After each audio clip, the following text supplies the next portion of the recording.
It's cool enough that the players will be comfortable all day long, especially the team that's ahead. But I think that right now, that with no wind, it's going to be important for the Bulldogs to get off to a good start.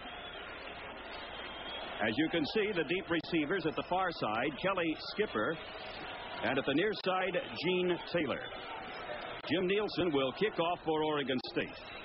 Oregon's new uniforms this year. They used to wear black with orange numerals, but since David Craigthorpe took over as head coach, he has new uniforms of orange with the white numerals and the white helmets. Yes, but the jerseys are all too big for them. I think they would have been too big for the Chicago Bears. Well, there's a story there. They ordered the uniforms about 6 months ago. The manufacturer, for some reason or other, didn't get them until 3 days before the first game, which was 2 weekends ago. And they were all extra large. So if the uniforms of Oregon State look a little floppy, why, you can understand. Well, maybe they're using that for psychological reasons. They want the Bulldogs to think that they're small guys and the jerseys are all too big for them, which they are. Well, we're all set to go now. The ball was blown off the tee, and Nielsen is ready to kick off. And there goes the wind. We didn't have any wind about 5-10 minutes ago, and all of a sudden we're so close to the Pacific Ocean, about, I'd say 45 minutes drive away from the ocean, and the wind has come up now and blowing the ball off the tee. If it happens a third time, I'll bet you'll have to have somebody out there holding. We'll see. There it goes a third time, Mike. Well, they've got to have somebody holding now. That's all there is to it. By the way, while we have this opportunity, the referee is Colin McDermott. The umpire, Mel Patterson. The head linesman, Aaron Pointer. The line judge, Mike Perea. Field judge, Bill Constance. The side judge, Dean Crowley. And the back judge, Jim Northcott. All of the officials are from the Pac-10. No split crew here today because it's the Pac-10 versus the PCAA. And now we are finally underway at Parker Stadium. It'll be Kelly Skipper, 5 yards deep. Automatic touchback, and we will put it in play from the 20-yard line. So let's check over the starting lineup now for the Bulldogs of Fresno State. At quarterback will be Kevin Sweeney. The fullback, Lavelle Thomas, and the tailback, James Williams. Baker, Taylor, and Flug are the receivers. Paul Flug getting the starting nod today at tight end. We'll pick up the interior line right after this first play from scrimmage.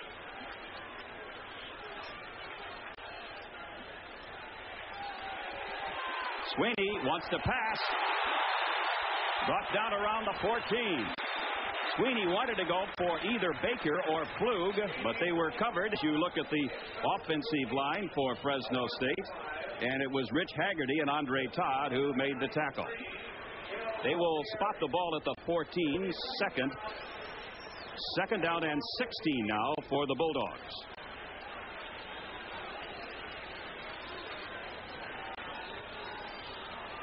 This time it'll be Williams over tackle. Williams picks up a couple to the 17, but that's all. A gain of 3 by Williams over tackle. Michael Lopez, the strong safety, the first man to make contact for Oregon State. Third down and 13 now. As you look at the defensive lineup for Oregon State, Mingo, Alfieri, Haggerty, and Todd along the front line. The linebackers, Parker Schneider and Osei Lewis. Third and 13 at the 17 of Fresno State. Here comes Williams. Gets to the 22.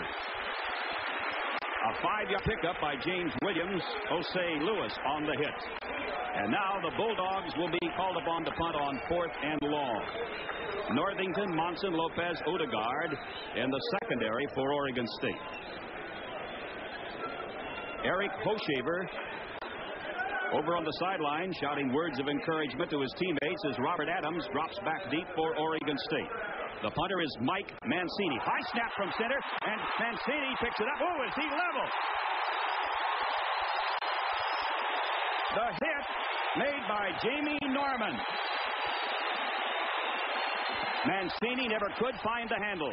A very high pass from center, and Mancini couldn't quite hang on to it. Then he bobbles the ball around a little bit. Then he gets really belted by Norman, and puts the Bulldogs way deep in the hole, just like they did last week at the start of the football game against Nevada, Las Vegas.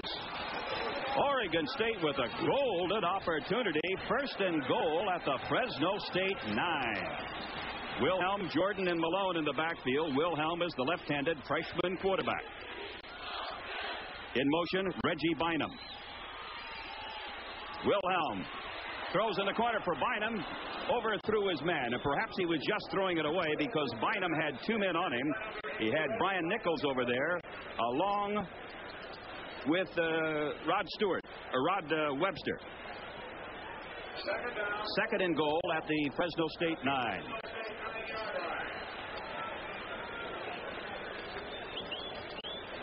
Checking over the Oregon State offense. Key man is Lester, the center for Oregon State. Dave Montagna is wide to the left side. Bynum is on the right side. He's flanked to the right. Now he moves to the left. Second and goal. Handoff goes to Lane, Carl Lane, and he's out of bounds right around the 8 or 9 yard line. It'll be Peterson and Michael Stewart on the tackle. Here comes Lane, number 23. And Lane is out of bounds at the 8. Good pursuit by Fresno State. Yes, and I want to say that Grayson played that very well. He turned the play back in. He played it very well. Pacheco is not in there today, nor is Mason for Fresno State. In fact, they didn't even make the trip, out with injuries. Wilhelm is going to be sacked by Hanneman, the rover back of Fresno State. Hanneman jumped all over his back at the 12. Let's watch Hanneman come through here, a little blitz job. He gets to Wilhelm and downs him, number 77. Makes a great defensive play. It looks like the Bulldogs might dodge a bullet here and get by with only giving up 3 points, which would be a good effort on the part of the Bulldog defense. The place kicker is Jim Nielsen, who has never missed a field goal. He's 10 out of 10 in his career here at Oregon State. The holder is Montagna, and Nielsen drills it through. So Oregon State capitalized on that high snap from center, and they're able to capitalize for a total of 3 points thanks to the field goal by Jim Nielsen. We've played a little over 2.5 minutes in the first quarter, and it's 3-0 Beavers over the Bulldogs. 3-0 Oregon State, and Nielsen will try to kick off again, but again the wind blows the ball off the tee. That might be a new NCAA record, Duffy Doherty. Well, if it's not, it's a darn good average. I'll say. That's 4 times now and 2 attempts.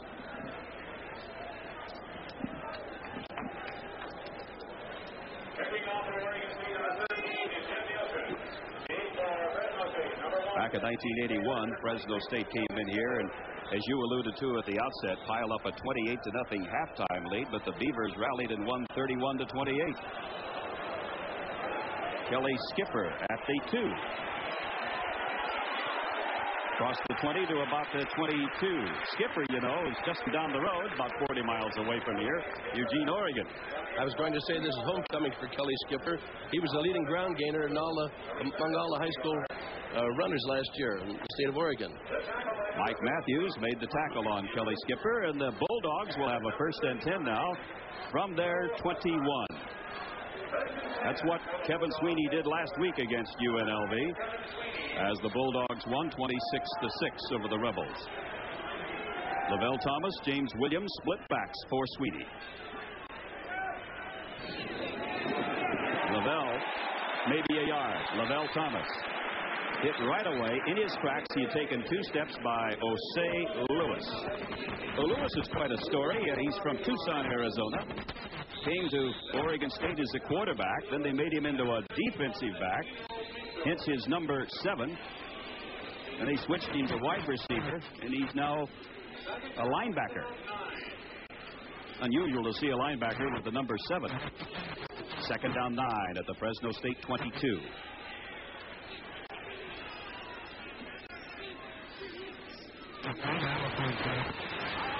Sweeney throwing this one complete to Stephen Baker. 1st down for the Bulldogs.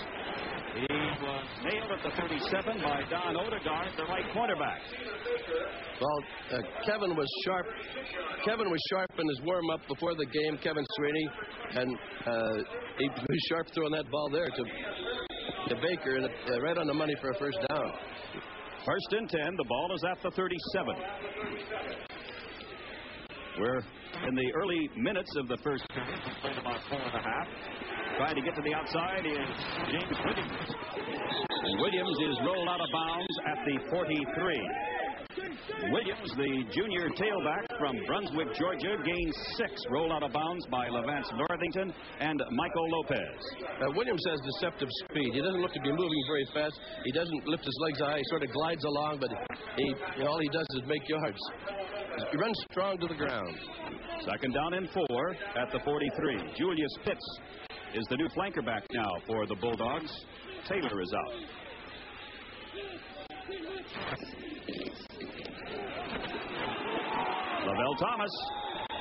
Lavelle Thomas into Oregon State territory. Good call by Kevin Sweeney. Cross him up. They thought they were going to get a pass or at least James Williams. Instead, it was Lavelle Thomas. And he goes to the 46 of Oregon State. Brought down by Don Odegaard. So it's another first down for the Bulldogs. That was a great offensive hold by the offensive line of the Bulldogs. They're doing an outstanding job right at this moment. 3-0 Oregon State. Williams going to be thrown for a loss. The hit made by Gino Mingo. And if that name sounds familiar, it should. His dad used to be the place kicker for the Denver Broncos of the American Football League. He got a lot of penetration there, and he just blew right through the offensive line just after I praised him. Loss of 2. Second and 12 now at the Oregon State 48. Beavers 3. Fresno State nothing. Just under 10 minutes left in this first quarter.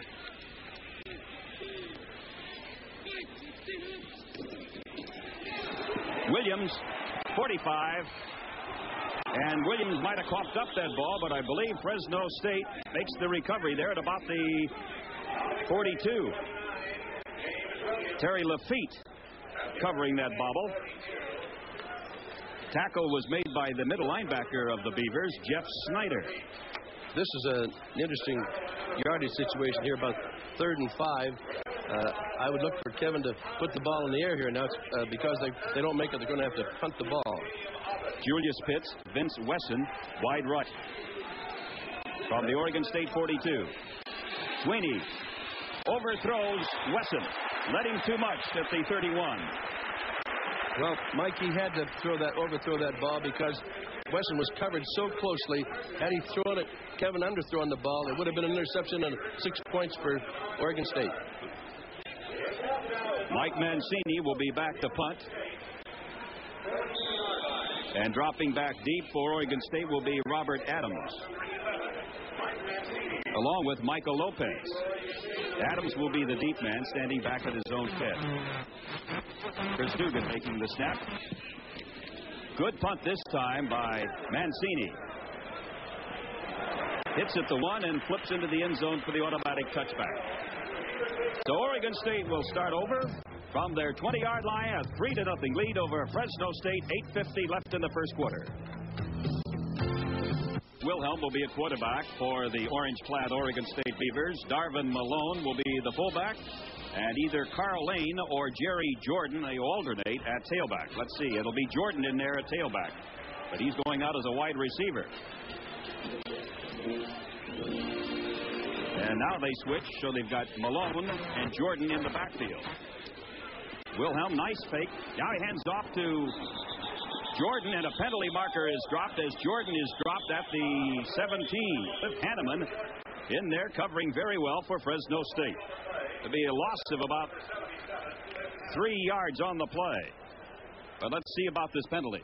It was downfield. I think it was a clipping penalty, but I would think they would decline it now because they've lost 3 yards. It'll be 2nd and 13, or they could put it back there where it would be 1st and about 18, I think, because the penalty occurred about 5 yards past the line of scrimmage. That was Rory Kelly, one of the captains for Fresno State, talking with referee Colin McDermott. The captains today for Fresno State: Anthony Mosley, Rourke Kelly, George Peterson, Terry Lafitte. Well, that shows you how much I know. They took the penalty. It's 6-1, and I guess maybe 8 of the other. Whether you have 2nd and 13 or 1st and 20, which they have now.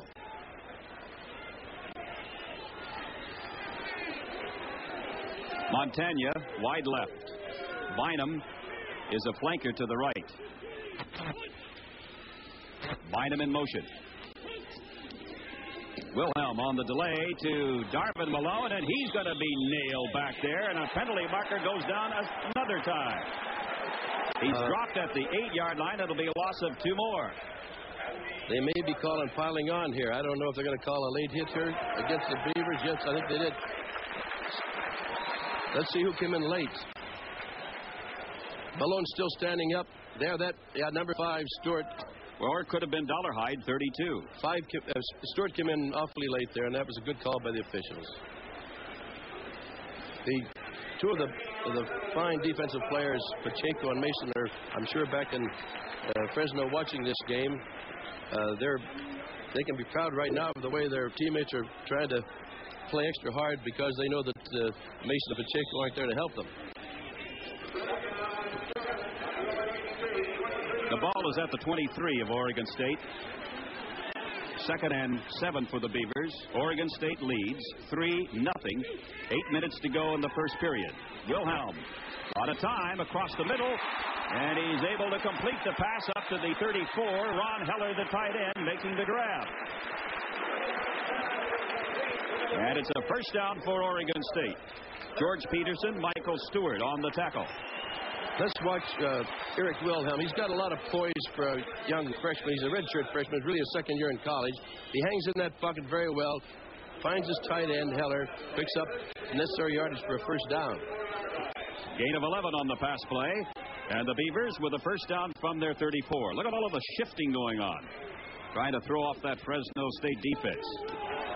Nowhere. Jerry Jordan gets a yard or two. Just did get across the 35, and he was nailed hard by George Peterson, the 23-year-old senior from Fresno. Let's watch Peterson now. The linebacker step in and hits him. Oh, it's a good tackle. And it's 2nd down and 9 yards to go, Mike. And the defense is playing very well against the run, and they're going to have to put some heat on Wilhelm, the passer, because if you give him all day long, he throws the ball very quickly and accurately. On 2nd and 8 now from the 36. Wilhelm going for Bynum. Reggie's got it out of bounds at the 45, but he caught the ball out of bounds, the 45. It's Grayson who was in pursuit of Bynum. Now that ball was thrown all the way across the field, from the middle of the field right to the sidelines, and it had to be thrown perfectly because Bynum was covered. He's covered by Grayson. He's double covered, in fact. And he still got the ball there, even though it was a little bit late. Oh, we've got another penalty. So we have penalties again today as we did a week ago. How many? Was it 33 or so? We had 36 last week against Nevada, Las Vegas, and 32 of them were applied. 4 of them were declined. So the penalty now will move the ball back to the 26. It'll be 2nd down and 18.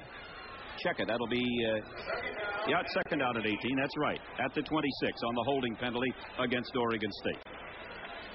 And again, the Beavers in all sorts of shifts. Heller, number 48, moving over to tight end on the right side. Wilhelm to pass if he can. Completes it. Ron Heller, the tight end. And then he is leveled by Anthony Nunn, the linebacker.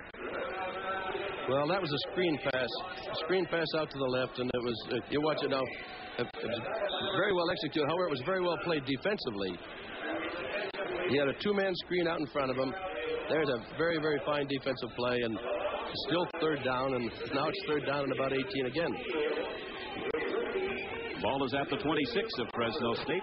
3-0 Beavers of the Bulldogs. We have a little over 6 minutes left in this first quarter. Mike Walden and Duffy Doherty. Wilhelm sets up to throw. Dumps this one off.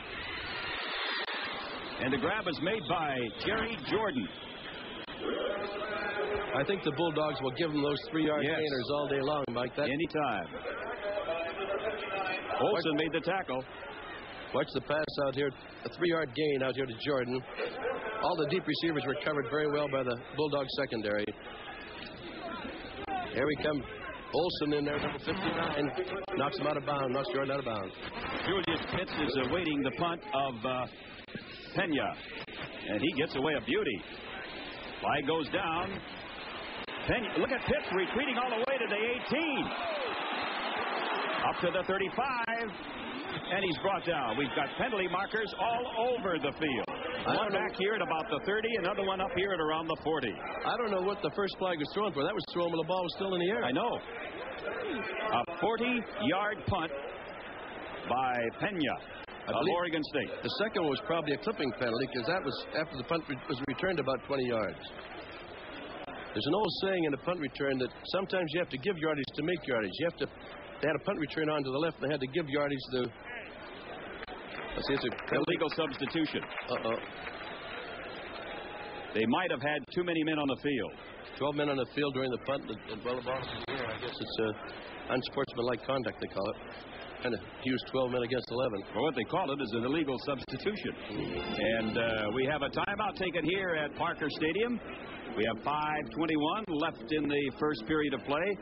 And it's 3-0 Beavers, and the Beavers got that, in case you're just joining us on the telecast, when Mike Mancini was back to punt, and his punt took the snap high, muffed it, and Oregon State made the recovery, and they had to settle for the field goal by Nielsen, some 28 yards. But that was a big penalty because that lets Oregon State retain the ball, and we'll be right back to talk to you about it right after this message. Waiting for the first down. David Grayson, the linebacker, made the hit.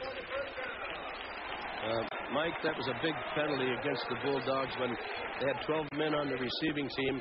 I'm sure the special team coach who's in charge of that will catch it from Sweeney. First down now. The ball is at the 42.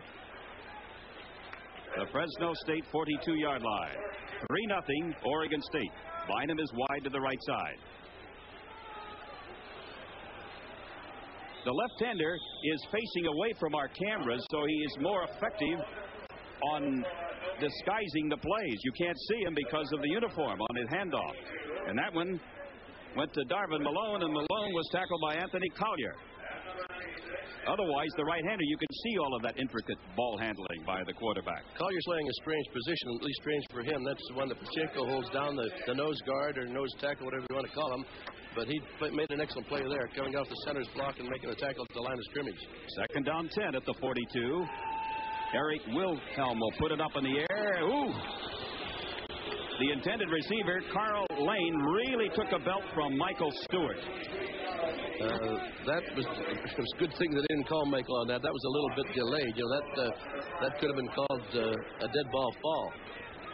There are the stat on the freshman from Portland. He is the first quarterback starter at Oregon State since Terry Baker, and Terry Baker went on to win the Heisman Trophy. So far today, Wilhelm has completed 4 out of 6 for 21 yards. They're down in 10, the ball at the Fresno State 42. Looks like the Bulldogs got back. Wilhelm puts this one up for Bynum. He's got it! Out of bounds! Perfect pass from Wilhelm. Bynum out of bounds at the 6. A 36-yard pass play. Wilhelm to Reggie Bynum, and it'll be Oregon State's ball. First and goal to go at the Fresno 6. Well, even though the Bulldogs double-covered Bynum, he's still got a step on the defender on number 28. Greg Williamson's coming in special situation and took the ball over his shoulder. An outstanding catch. David Montagna is wide to the right. Lane in the backfield along with Darvin Malone. Montagna is moving out.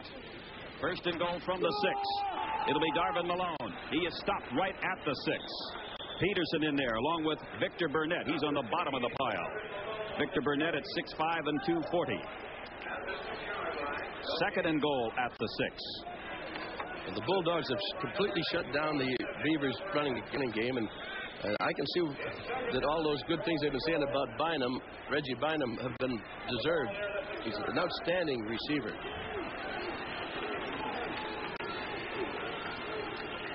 Second and goal at the 6. Eric Wilhelm wants to. I think he almost completed a pass to himself. He was bumped so hard by Cliff Hanneman. The ball popped loose, and he grabbed it again before it fell to the turf. That's what, in golf, this is what's known as a member bounce.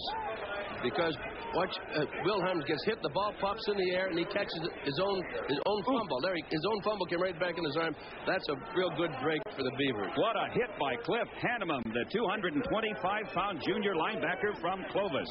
And then Victor Burnett polished him off. A loss of 8 on the play, 3rd and goal, but the ball now is back to the 14. Wilhelm trying to throw again. Completes it Lane, and Lane is hit at the 11-yard line. A good, sure tackle made by Anthony Nunn. Anthony Nunn's a young sophomore, number 96. Watch him come out and stop the receiver. A completion by Wilhelm, but watch, Anthony Nunn's right there. He's Anthony on the spot, and you'll see another field goal attempt here by Nielsen. Nielsen, 11 out of 11 in his career in field goal attempts. The holder will be Montagna. Nielsen will kick this one from the 18. Thus, it would be a 28-yard field goal. So he has one for that distance in this quarter. This one is perfect. 6-0 Oregon State, thanks to a pair of 28-yard field goals by Jim Nielsen. And we have 2 minutes left in the first quarter from Parker Stadium in Corvallis, Oregon. Oregon State coach is saying, yeah, we got the lead 6-0, but when you get it 1st and goal, you should be able to get it in there for a touchdown. We should be leading 14-0. That's probably what Craig Thorpe is thinking right now. On the other side of the field, Jim Sweeney thinking, by golly, our defense did it against UNLV a week ago. So far, they've done it here today at Corvallis. Every break has gone against the Bulldogs so far, and I think if they just keep playing the type of defense that they've been playing, they'll get their offense in high gear and we'll do all right the rest of the game. Look at that kickoff. Now, under the rules of last year, that ball would have been brought out on the 30. But not so. They went back to the old rule. When the ball sails back of the end line, it's brought out on the 20. Well, that was a bad rule when they put that in, because you should not be penalized for excellence. You have someone who can kick the ball clear out of the end zone, you're being penalized an extra 10 yards, which is terrible. Checking over that Fresno State backfield now, Kevin Sweeney at quarterback, Lavelle Thomas and James Williams the running backs. Stephen Baker comes wide to the left side. Gene Taylor flanked out to the right side. Flug is the tight end. Williams in the middle. Struggles for 5, maybe 6, depending on where they mark his forward progress. Osei Lewis, that linebacker from Tucson, Arizona, again in there on the hit. Lewis has been quite active for the Beavers here in the first quarter. He looked like a quarterback on that play because Williams drags him for 5 yards after he's hit. So watch this. Lewis gets a good hit on Williams right here. As Williams coming off tackle. Williams gets him right here, but now watch Williams drag Lewis for 5 yards. Good strong runner. 2nd and 4, the ball at the 26. Williams once again. First down, Fresno State. As Williams flips up to the 32. 6-yard pickup again by James Williams, the 5'10 junior from Brunswick, Georgia. Here's another running play. Williams right up the middle. He loses balance after picking up a first down. It's important when you're going against the wind to exercise ball control. And this is what Jim Sweeney's trying to do now, to keep the ball on the ground, use up the clock till they get the wind at their back.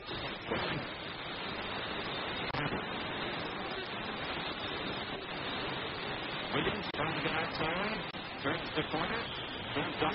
Near the 37. That'll be a pickup of 5 more. So James Williams, 6 yards. Williams, 6 yards. Now Williams, 5 yards. The middle linebacker, Schneider, on that play, moved all the way from the middle linebacker position, tackled Williams away out in the flat. It was a very fine defensive play by Schneider. Of course, it was good running by James Williams.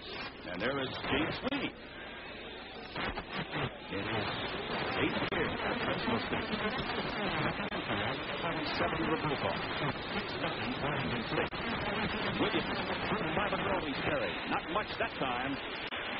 Put down right at the line of scrimmage, the 37 by Rich Haggerty, the sophomore defensive tackle from Gresham, Oregon. You might find Haggerty playing anywhere along the line. He's been usually used as a backup man for all 3 down lineman positions. He might play the nose guard or either tackle. Williams will get a rest now. The new tailback for Fresno State is Kelly Skipper from Eugene, Oregon. He's got a lot of people here in the stands. That's the end of the first quarter here at Parker Stadium in Corvallis, Oregon, with a 6-0 lead for the Beavers over the Bulldogs of Fresno State. We'll be back. On September 28th, Fresno will witness Fresno State trailing 6-0, a pair of 28-yard field goals by Jim Nielsen, the difference in this game. But the Bulldogs have made some mistakes, which has boosted Oregon State to that 6-0 lead. First and 10 now, the ball, check it. It's 3rd down and 5, the ball at the 37. Sweeney dumps it off to Kelly Skipper, 40, 45, 50. Kelly Skipper dragged out of bounds around the 43. Michael Lopez, the strong safety. They rule that Skipper touched the sideline marker at the 43. A little one-man screen pass out to Kelly Skipper from Kevin Sweeney. Nice pass. Watch a good move here by Kelly. A good move here. Good block. Good block by Taylor there. Enabled Kelly to pick up an extra 10 or 15 yards. As it is, a 19-yard gain by the Mighty Mite. 5'6", 175. Here comes Skipper again. Sheds one tackler. Penalty marker goes down, and so does Kelly Skipper at the 39. But Skipper was going to be thrown for a loss. He was able to shake that tackler and get down to the 39. The hit made by Osei Lewis. We're going to have another costly penalty, I'm afraid, here against the Bulldogs now, and they've been really stopping themselves with these penalties. It looked like to me like there might have been an illegal crackback block out in the flank. Oh, the penalty's going to go against the Beavers. This must have been a face mask. They moved the ball down to the 34. Let's check the referee.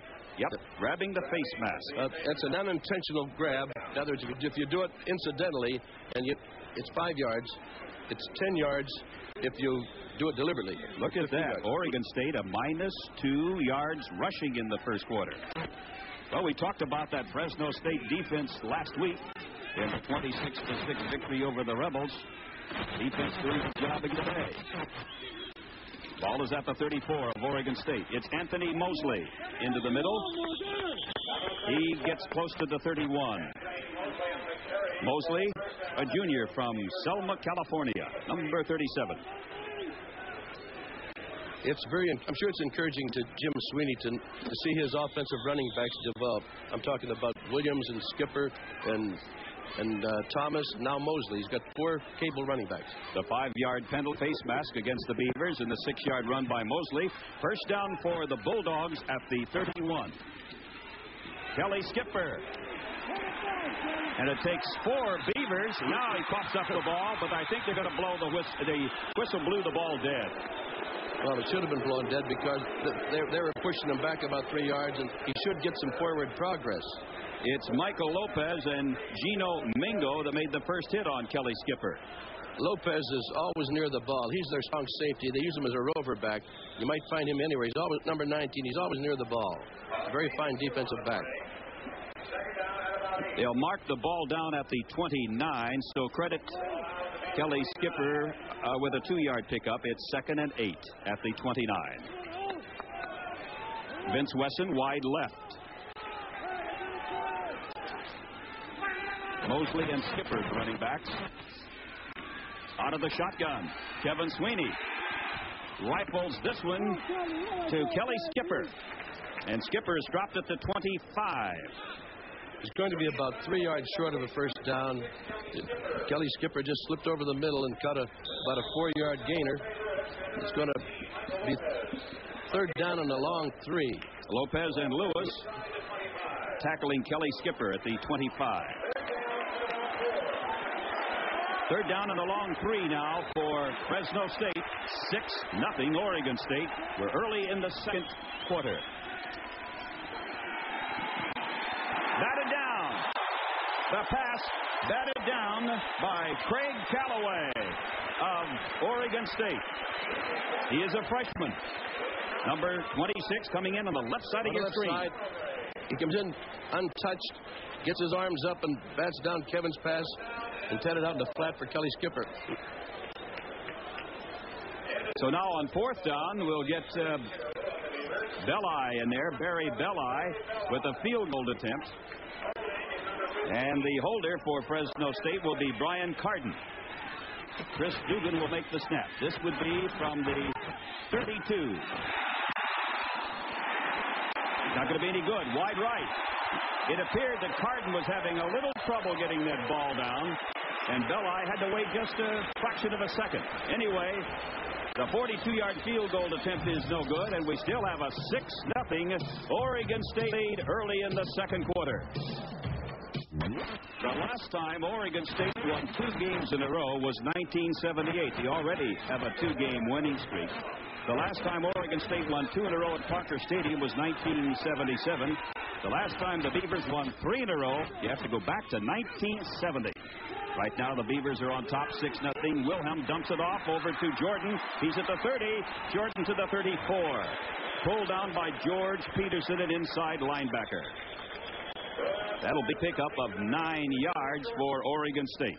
Wilhelm just barely got this ball off. It was rushed hard by Grayson. Grayson had his hand on the shirt. Jordan picks up 9 yards. Going to be 2nd and 1. But hold the phone, because there was a yellow penalty marker dropped. Illegal procedure against Oregon State. So that'll take the ball back to the 20. And it'll be 1st and 15. Now, I could maybe attribute a lot of those penalties in the opener to the fact that it was the first game last week, but we're having a lot of penalties here today. This is the 3rd game for the Beavers, and they shouldn't be making those penalties, but they're still young 18, 19-year-olds, and they make mistakes. Reggie Bynum goes wide to the right side. From the Oregon State 20. And another penalty marker is fluttering to the turf. I would think that this would be also against the Beavers, because the defensive man who went across the line did not. Burnett went across, but he did not. I don't think he made contact with the offense. And if he didn't go make contact, he has all day to get back until the ball is snapped. Offside, Fresno State. I'd like to see that again, because I don't think that he made contact. Well, it's all academic. The 25, first down at the Oregon State 25. 6-0 Oregon State. Dave Craigthorpe, who was an athletic director the last couple of years at Utah State. He spent 9 years as a disciple at BYU to Lavelle Edwards, learning all around that BYU pass offense. Wilhelm handing off this time to Malone, and he's down hard at the 28. From Oakland, nailed after a gain of 3 by Anthony Nunn, the sophomore.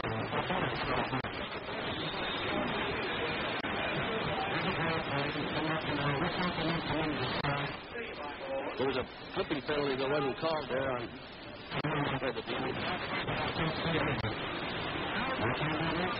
No, a lot of things we can't see from up here. Ball is at the 28. 6-0 Beavers. Eric Wilson, the freshman. He's in. Oh, he dropped the ball. Ron Heller, the tight end, was wide open. He must have taken his eye off that ball, because the pass was right there. Ron Heller is not a typical tight end. He looks like a former fullback. He's not the big, rangy type of tight end, but he's got good speed, and they use him in all different types of. They used him in motion that time. He might have heard footsteps, because Bryce Malavasi was covering for Fresno State. As it is, it's 3rd and 7 for the Beavers at the 28. Their own 28.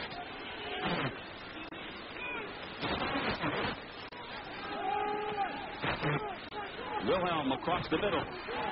There is Jerry Jordan, and he is dropped at the 30-yard line. A pickup of 2. Jerry Jordan. This was a big defensive play that pulled out. Now they're going to get their hands on the ball again with a lot of time left in the second quarter. They're going to the second quarter. The Bulldogs will have the return back, and they should be able to move the ball. Julius awaiting the punt of Kenya. Short kick, and it's down at the 47-yard line. It was not out. To be a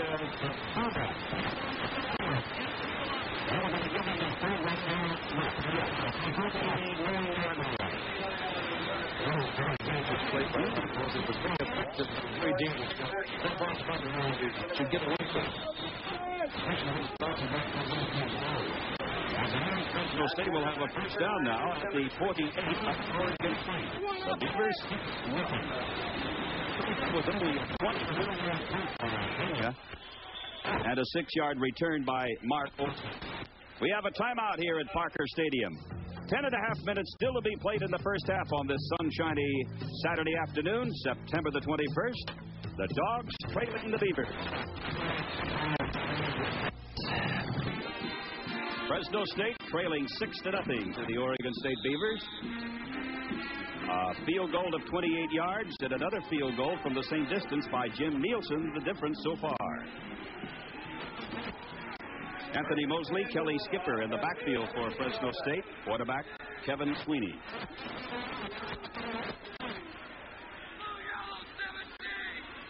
Long count by Kevin. He wants to go to Baker. Now he gets rid of it and throws it out of bounds. Will they call intentional grounding? I think so. Yep. Phil Alfieri applying the pressure on Kevin Sweeney. That'll be a 5-yard penalty and loss of a down. Kevin can't find a receiver. He drops back. And number 93 finally gets to him, Alfieri. And Kevin let go of the ball. It was a good call by the official. It wasn't intentionally grounding. There's no receiver within 10 yards of where the ball was thrown. Bulldogs continue to stop themselves, plague themselves with penalties and with mistakes. They're playing hard and playing very well on occasions. 5 yards, loss of a down from the spot of the foul. And it's now back on the 32-yard line of Fresno State. Second down and 23. Mosley can't go anywhere. He is swarmed under. Alfieri, number 93, on the hit again. And the Beavers are getting roused here in Corvallis. That was a 15-yard penalty, Mike. They put him back there. Here. Okay, here we have Mosley. Alfieri again. 2 big plays in a row for Alfieri. Number 91. Third down coming up for the Bulldogs, Mike. Ball is at the 33 of Fresno State. When you were at Michigan State, did you have any good 3rd and 30 plays? That was, we used to say, our Father who art in heaven. I guess that's the only one. Sweeney gets this one off, completes it to Kelly Skipper at the 39. Jose Lewis running Skipper out of bounds. Mike, James Williams hasn't made an appearance in the ball game here in the last 2 series. I wonder if he was injured. Here we have Kevin Sports out of the pocket, hits Kelly Skipper out for a short game, but well short of a first down. And Mike Mancini will be back into punt formation now. And deep for Oregon State, Robert Adams. And a timeout has been called by Mancini. Apparently, they had only 10 men in the field. Well, there's one man in charge of all the special teams, and let's count them. Let's count all the legs here, Mike. Mosley was late getting onto the field, and Mancini must have spotted that they had only 10 men in the field. That's the reason he called for the timeout. There would not be a penalty for having 10 men like they had when they had 12. You're allowed to have 10, but you can't have 12. You can have 7 if you want. 7 on the line of scrimmage. You have to have 7 on the line of scrimmage, but I think he's wise to call timeout, though, because you don't have much protection with that one fewer man. Mosley was supposed to be the blocker protection for Mancini, and Mike looked up, and Mosley wasn't there. So Robert Adams is still deep, another 5 yards. No, it's going to be spotted down at the 33. I'm sorry, the ball is at the 33. It'll be 4th and 30 yards as Mancini will try to punt again. The Bulldogs have been their own worst.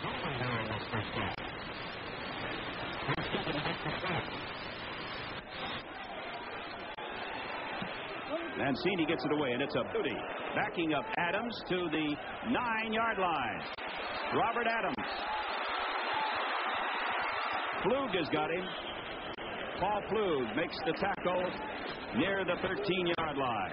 9 minutes, 19 seconds left in this first half, and it's still Oregon State leading 6-0 over the Bulldogs of Fresno State. Mike Walden and Duffy Doherty. Mike Bryant from TV 26 in Fresno is on the sidelines, and we'll go to him when we have something to pick up from him. So, Mike, anytime, if you're listening, if you've got something for us, send it along.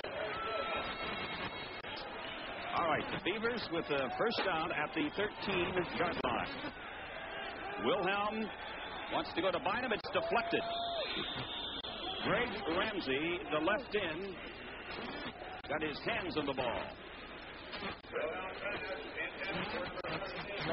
2nd and 10 at the 13. Let's check the stats on Wilhelm.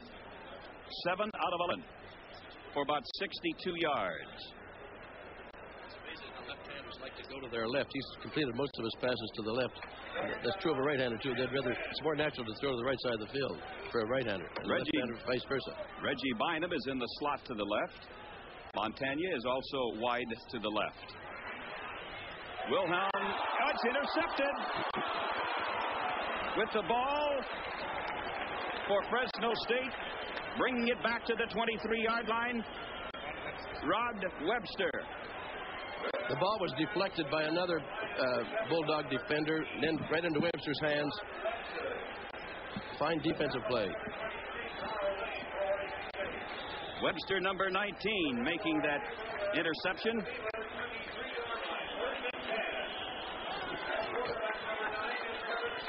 Now let's see if Fresno State can capitalize. An official's timeout now.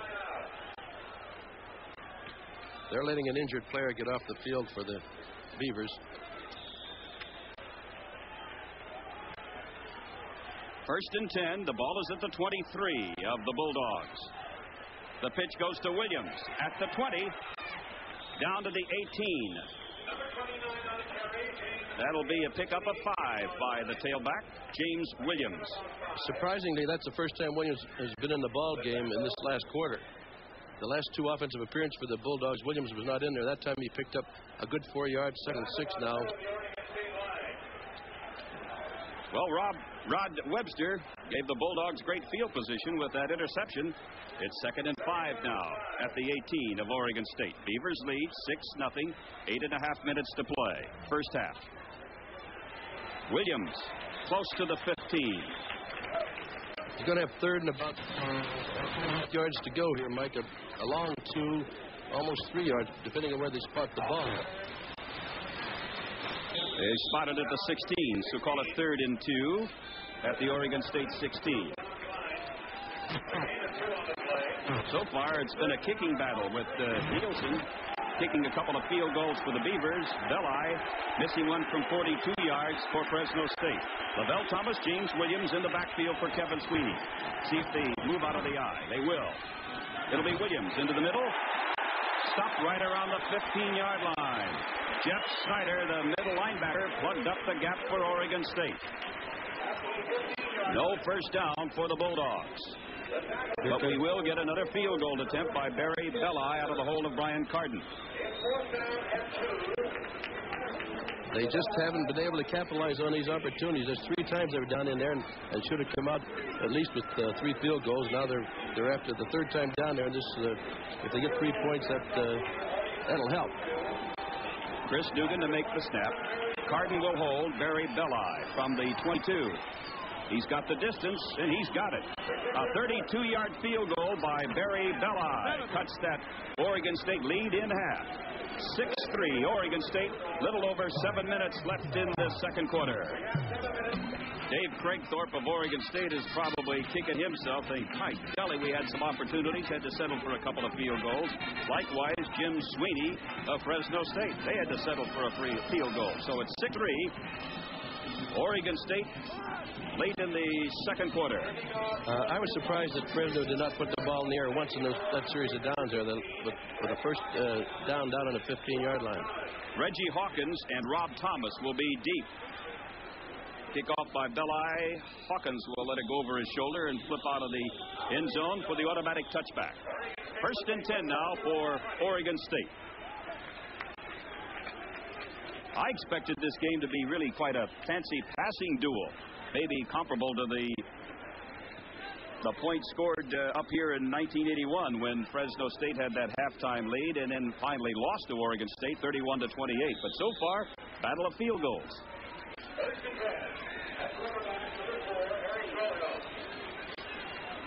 The Beavers with a first down from their 20. Darvin Malone stopped after a 5-yard gain. George Peterson on the hit. George made a good tackle, but he threw the ball carrier forward instead of knocking him back toward his own goal line. Sometimes it's difficult to do that unless you get right in front of him. Get your shoulder right into him. 2nd and 5 at the 25. Dave Montagna comes out wide to the left side. Fresno State's done a pretty good job on Bynum outside of that one long throw for 36 yards. There's the swing out to Darvin Malone, and he's stopped at the 26. Cliff Hanneman. Cliff Hanneman has really been playing outstanding football for Fresno State in this first half. You can tell when you're playing good defense. There were about 5 white-shirted Bulldogs in on that tackle. There was great pursuit by all of the interior linemen and the linebackers. That was just a great defensive effort by the entire team on defense. Big down coming up for the Bulldogs. 3rd and 3. They can force them into a punting situation. There's still plenty of time to mount a scoring drive. Robert Adams wide to the left side. Here comes Bynum in motion. Wilhelm to Adams, and he is leveled by Roar Kelly at the 31, but it's going to be enough for a first down if they mark his forward progress at the 31. There's a flag on the other side of the field. I think it's a personal foul against someone. I don't know whether it's against the Bulldogs. There's 2 yellow flags went down. There was a little hassle going on the other side. I didn't see it till the play was all over. It's against Oregon State. That was the preliminary indication from Colin McDermott.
and it wasn't very well thrown. Just under 4 minutes left. Holding Fresno State.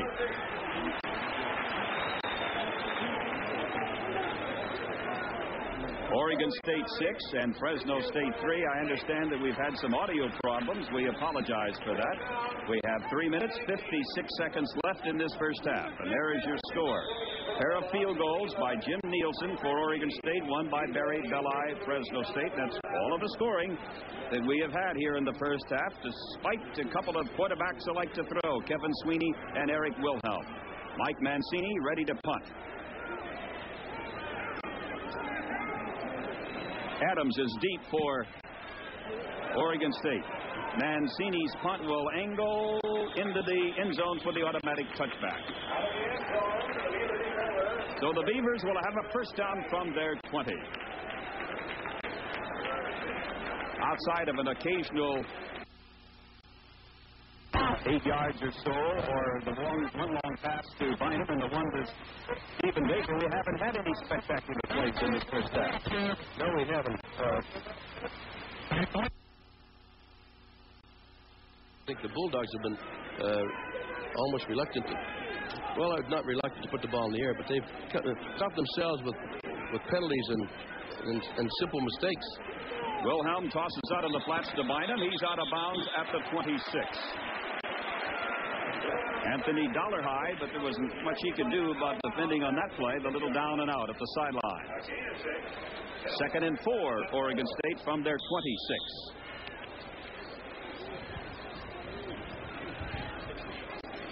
I'm sure the Bulldogs will give Bynum those 5 or 6 yarders rather than let him run a horn on him and get deep. Wilhelm has completed 7 passes in 16 attempts here in this first half. This is Darvin Malone up close to a first down near the 30. George Peterson and Cliff Hanneman from the inside of that Fresno State defense put him down. First down. First down, Oregon State. Bynum has been held to 3 passes for 48 yards. And I say held because coming into this game, he had caught 17 in his first 2 games for 252 yards and 6 touchdowns. On first down, Wilhelm. Just as he was unloading, Victor Burnett was unloading on Wilhelm. You can't relax a minute on Bynum, though, because he's the kind of receiver that if you just relax a minute, he's going to burn you for the long one. This number 4, Eric Wilhelm from Portland, is a tough kid. He was a championship wrestler at 191 pounds in high school, so he's used to the rough and tough play.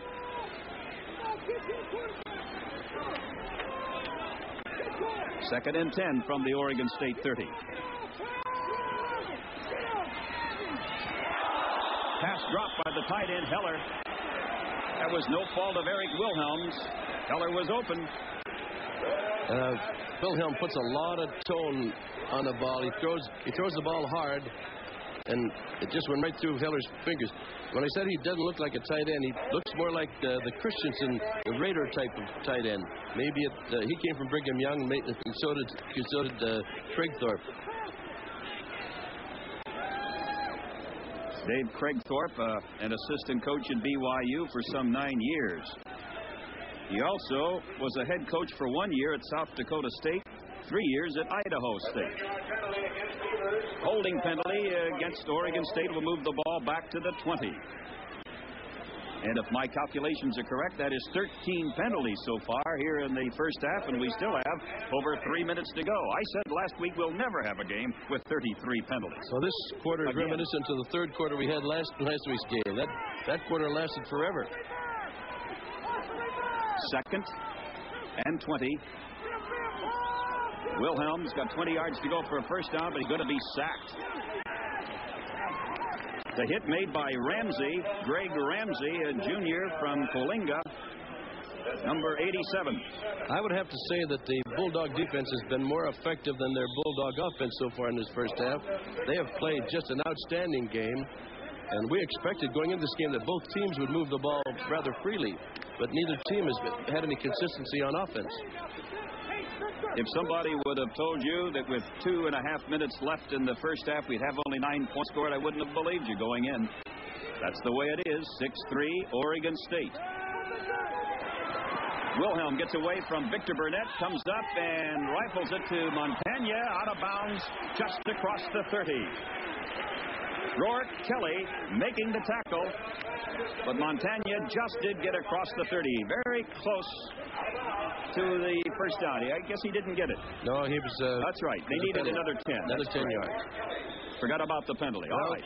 The Bulldogs will get another 2 minutes, 24 seconds. That's plenty of time. I think they have a couple timeouts left. Julius Pitts will be back deep, awaiting the punt of Glenn Pena. The Bulldogs do have 2 timeouts left. Pitts will take this at the 32. Retreats to the 30, back up to the 45, 50, into Oregon State territory at the 46 of the Beavers. What you try to do on a punt return is form a wall outside of all the on-rushing coverage, and the Bulldogs did an excellent job. There was just one block from going all the way on that play. And Jeff Snyder making the tackle. The ball will be placed down at the 46. That was a 38-yard punt and a 20-yard return. To the sidelines, and Mike Brandt. Well, let me tell you, Mike, at this point, it seems that Kevin is throwing short passes even when he's had the opportunity to throw long, and we check with trainers, ending any speculation he might be injured in any way. He's fine. It's just not the game plan right now. 1st and 10 at the Oregon State 46. Sweeney, did he complete it? Flug going for the ball, but he couldn't hold on. Flug, the tight end. 2nd and 10 at the 46. That was another short pass, so that would have been about a 6-yard gain had it been completed. Maybe the fact that the secondary is playing so deep. You watch this, how deep the 2 safety men are back here. They're 15 yards deep. That's probably preventing the Bulldogs from attempting to go long. Out of the shotgun this time. Sweeney completes this one to the 24-yard line. Stephen Baker making the grab. This is a little curl, a little turn in by Baker, and he splits the zone. The coverage is going very deep. Baker right in front of the safety man, turns in and catches the ball. Nice completion for the Bulldogs. And it's a first down for Fresno State at the 24 of Oregon State. We have just under 2 minutes left in this second quarter. Kevin Sweeney wants to go to Baker again. Baker was open for just a moment. Now Kevin will run it out of bounds, being assisted out of bounds by Jose Lewis. Well, Kevin picked up 3 yards, and that's better than being sacked back there for 8 or 9 yards. Take off. Watch here, the protection breaks down a little bit. Kevin finds a hole up inside, and he steps out of bounds, gets knocked out of bounds a little bit. Hit by Lewis there, number 7. One quarterback hitting another, and next quarterback hitting the present quarterback. 1:43 left in the first half. 6-3, Oregon State leading. But the Bulldogs, you figured, could at least get a field goal from this point. Lavelle Thomas trying to get outside, and he's going to be about a yard shy of a first down near the 15-yard line. It was Scott Munson who ran him out of bounds. Yeah, Scott Munson did a good job, but that was a fine run by Lavelle Thomas. He showed surprising speed here. I didn't know he had that kind of speed. Watch this handoff to Lavelle Thomas. He sets sail around the end. It'll depend on the spot here now. He goes out of bounds right close to the flag. Watch here. He's about a half a yard short, I would say. And you would say correctly, because it's third and less than a yard as Jim Sweeney hopes to go off the field no worse than a tie at halftime, maybe even with the lead. On third and short yardage, Sweeney, no good to Taylor. Gene Taylor. Taylor, the flanker back. I don't think we'll see a field goal attempt here this time. Yes, they are. They're going to take a field goal. 3.5 yard. And you can't say that wasn't a good. That was a good call. If it works, it's a touchdown. And in fact, I was watching the game on TV today, and Boston College had 3rd and 1 on the 29, less than 2 minutes to go, and they're behind 22-21. They went for it. Then with 4th and 1 rather on the 39, they faked a plunge and hit a pass, went all the way for a touchdown, won the game. So that was a good call. A timeout has been called. Fresno State will call a timeout. Now, they have less than a yard to go for the first down. The ball is just outside the 15 of Oregon State. Well, they had to call a timeout there because they only had 10 men on the field again. They're having a lot of trouble with their special teams getting the right number of men, 11. And they've had 12 on one occasion, which cost them, gave up a field goal at the end of that drive. Craig Thorpe, the Oregon State coach, in the dark shirt, beige pants. You've always been talking about the holder being the next quarterback here, and Carden. Brian Carden? Yeah, Carden. And about the time when they're going to fake a field goal and throw the ball, I don't think this is the time. Barry Belli will line up from the far hash mark, so he'll have an angle from left to right.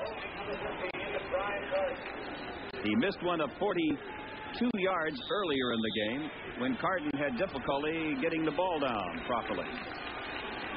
This would be from the 23. It is good, and we've got a tie game here in Corvallis, Oregon. So far, Jim Nielsen 2 field goals, Barry Belli 2 field goals, and that equals a 6-6 tie with 1 minute and 29 seconds left in the first half. There's Paul Schechter, bottom of your screen there, the Fresno State trainer. Next week, the Bulldogs of Fresno State will be at home, Bulldog Stadium, against Cal Poly San Luis Obispo. Kickoff time, 7 o'clock. And 2 weeks from today, again, the Bulldogs will be at home against the University of Hawaii. And on October the 12th, San Jose State. That will be a 7 o'clock kickoff. So after this game, the Bulldogs will be home for 3 straight games in Fresno.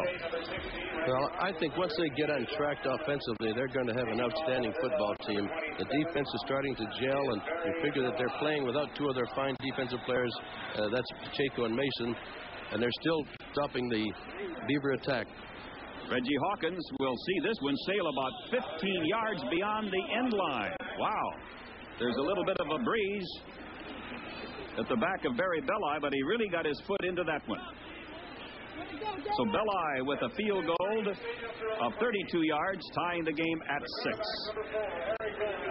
But I'm surprised we haven't had a touchdown in this first half. But I think that man is too. And the man across the way, David Bigthorpe, must feel the same way. Well, they're both fine offensive coaches, and I think they both like to put the ball in the air, which they, well, of course, the Beavers have, and I think they'll continue to put, even though they're back on their own 20-yard line, they're going to throw. That's to Reggie Bynum.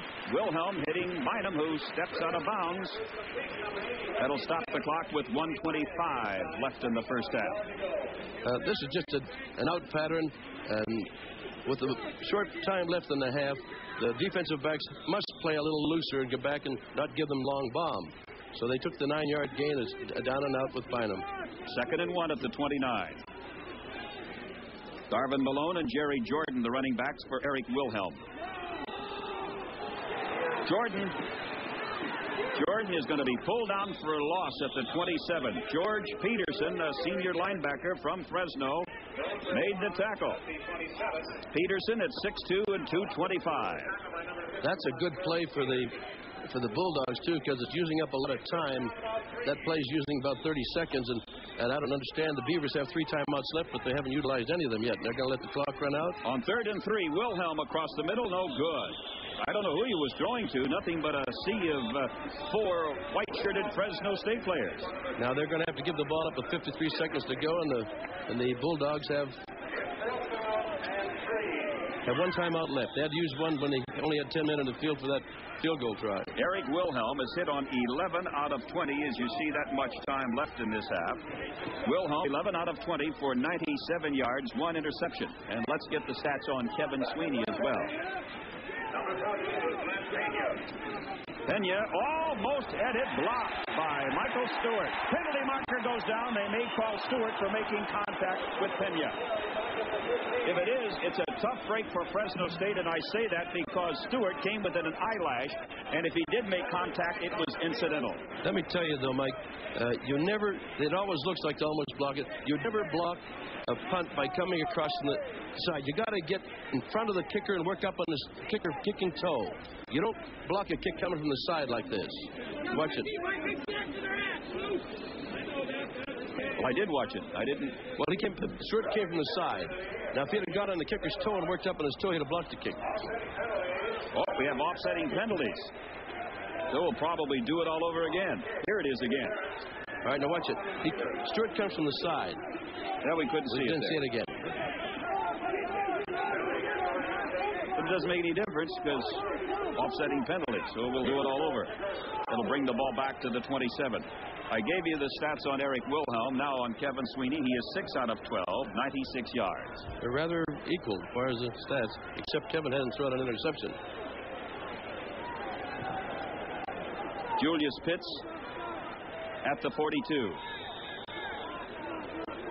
Waiting the punt of Glenn Pena. Snap is made by Matt Stone. Pena gets this one away. Fair catch signal for by Pitts at the 43. So with 37 seconds left, it is conceivable with the strong right arm of Kevin Sweeney, the Bulldogs could get down in scoring position, even though we have 37 ticks of the clock left in this first half. 130-yard pass, and they'll be in Belli's field goal range. Mosley and Williams are the running backs for Kevin Sweeney. First and 10 Bulldogs from their 43. A 6-6 tie here at Parker Stadium.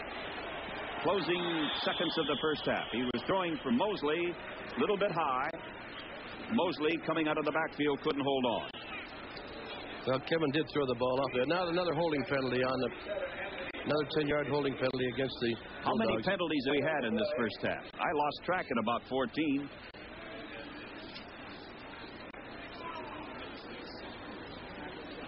Well, here's another one. And it goes back to the 33. Holding against the Bulldogs. I think you might see them run a draw play here now and try to round the clock, get off the field with a 6-6 tie and regroup for the second half.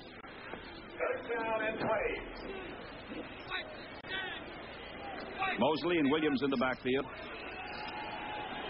Kevin has time, going long and deep for Stephen Baker. Baker may have been interfered with. He was. Scott Monson bumped Baker as he was making his cut to grab the ball near the 25 or 26-yard line. It was definitely interference. I think it was done unintentionally, but it was interference. You watch Baker going down the sideline, and you'll see Monson bump him just before the ball gets there. There comes Baker. There you saw it right there. You saw Munson bump him and come down. Now, in the last year or 2 years ago, the rule would have been first down from the spot of the foul against the defense. But this year, it's only a 15-yard penalty. They're not applying the penalty, though. Yes, they are. Here's the 15-yard walk-off. That's right. But as I say, under the old rule, it would have been a first down at that spot. That's right. That's a severe penalty, though. This rule's better, I think, even though right now it would help the Bulldogs more under the old rules. A 6-6 tie, 23 seconds left in this first half. Ball is at the 49. The 49 of the Bulldogs. Sweeney looking again for Baker. Now he's going for Taylor over in the corner. Taylor can't get it, and a penalty marker dropped again. Levance Northington covering Taylor. Northington interfered with Taylor. That'll be another 15-yard penalty.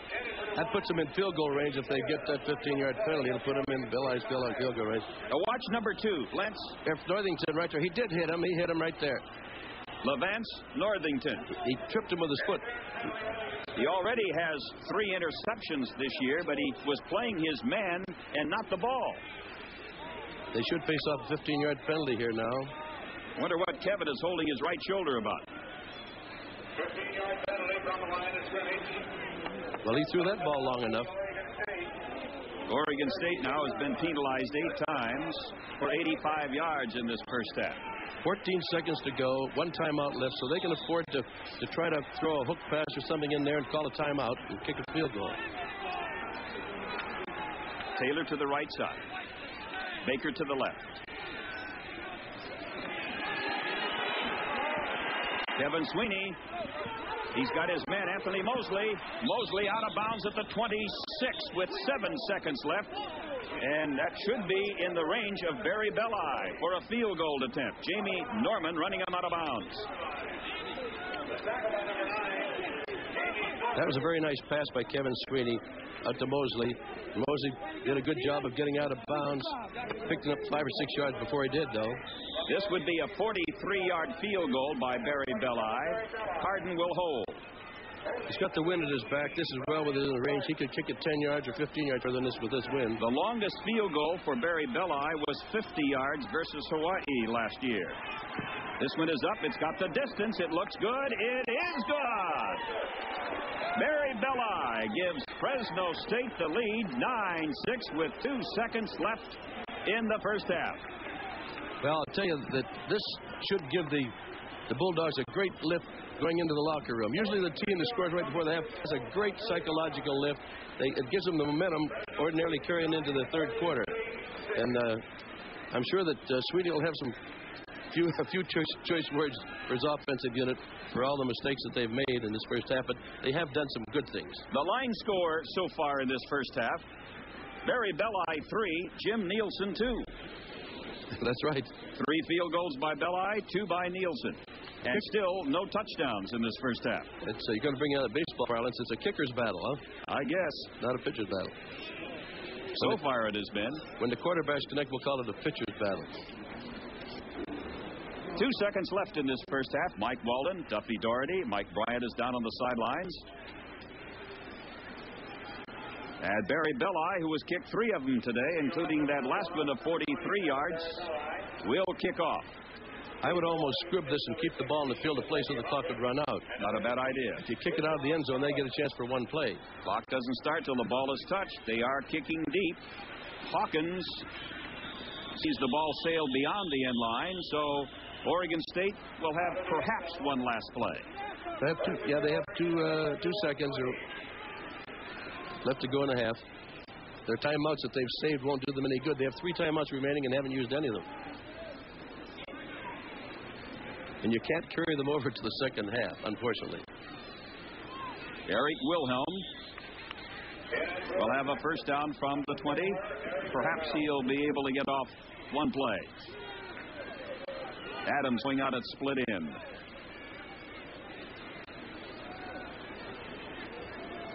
Looks like he's just going to fall down with the ball, and that's a quarterback sneak for a couple of yards, and that's it. So after the end of the first half from Parker Stadium in Corvallis, Oregon, it's a 9-6 lead for the Bulldogs of Fresno State over Oregon State. 3 field goals by Barry Belli and 2 by Jim Nielsen. Well, I think that the fans of Fresno State should be even more encouraged than ever over this Bulldog football team. I'm sure everyone's disappointed that the offense hasn't really exploded and scored several touchdowns this first half, but the defense has played magnificently, and the offense has shown flashes of being explosive. And I think once it starts gelling, and offensive football takes a long time to develop when you're trying to incorporate a running game, and I think in the long run, the fact that they are running the ball a lot will stand them in such good stead when they start playing the tough teams that they have in the future schedule. At intermission, there's your score. The Bulldogs up by 3 over Oregon State from the Pac-10.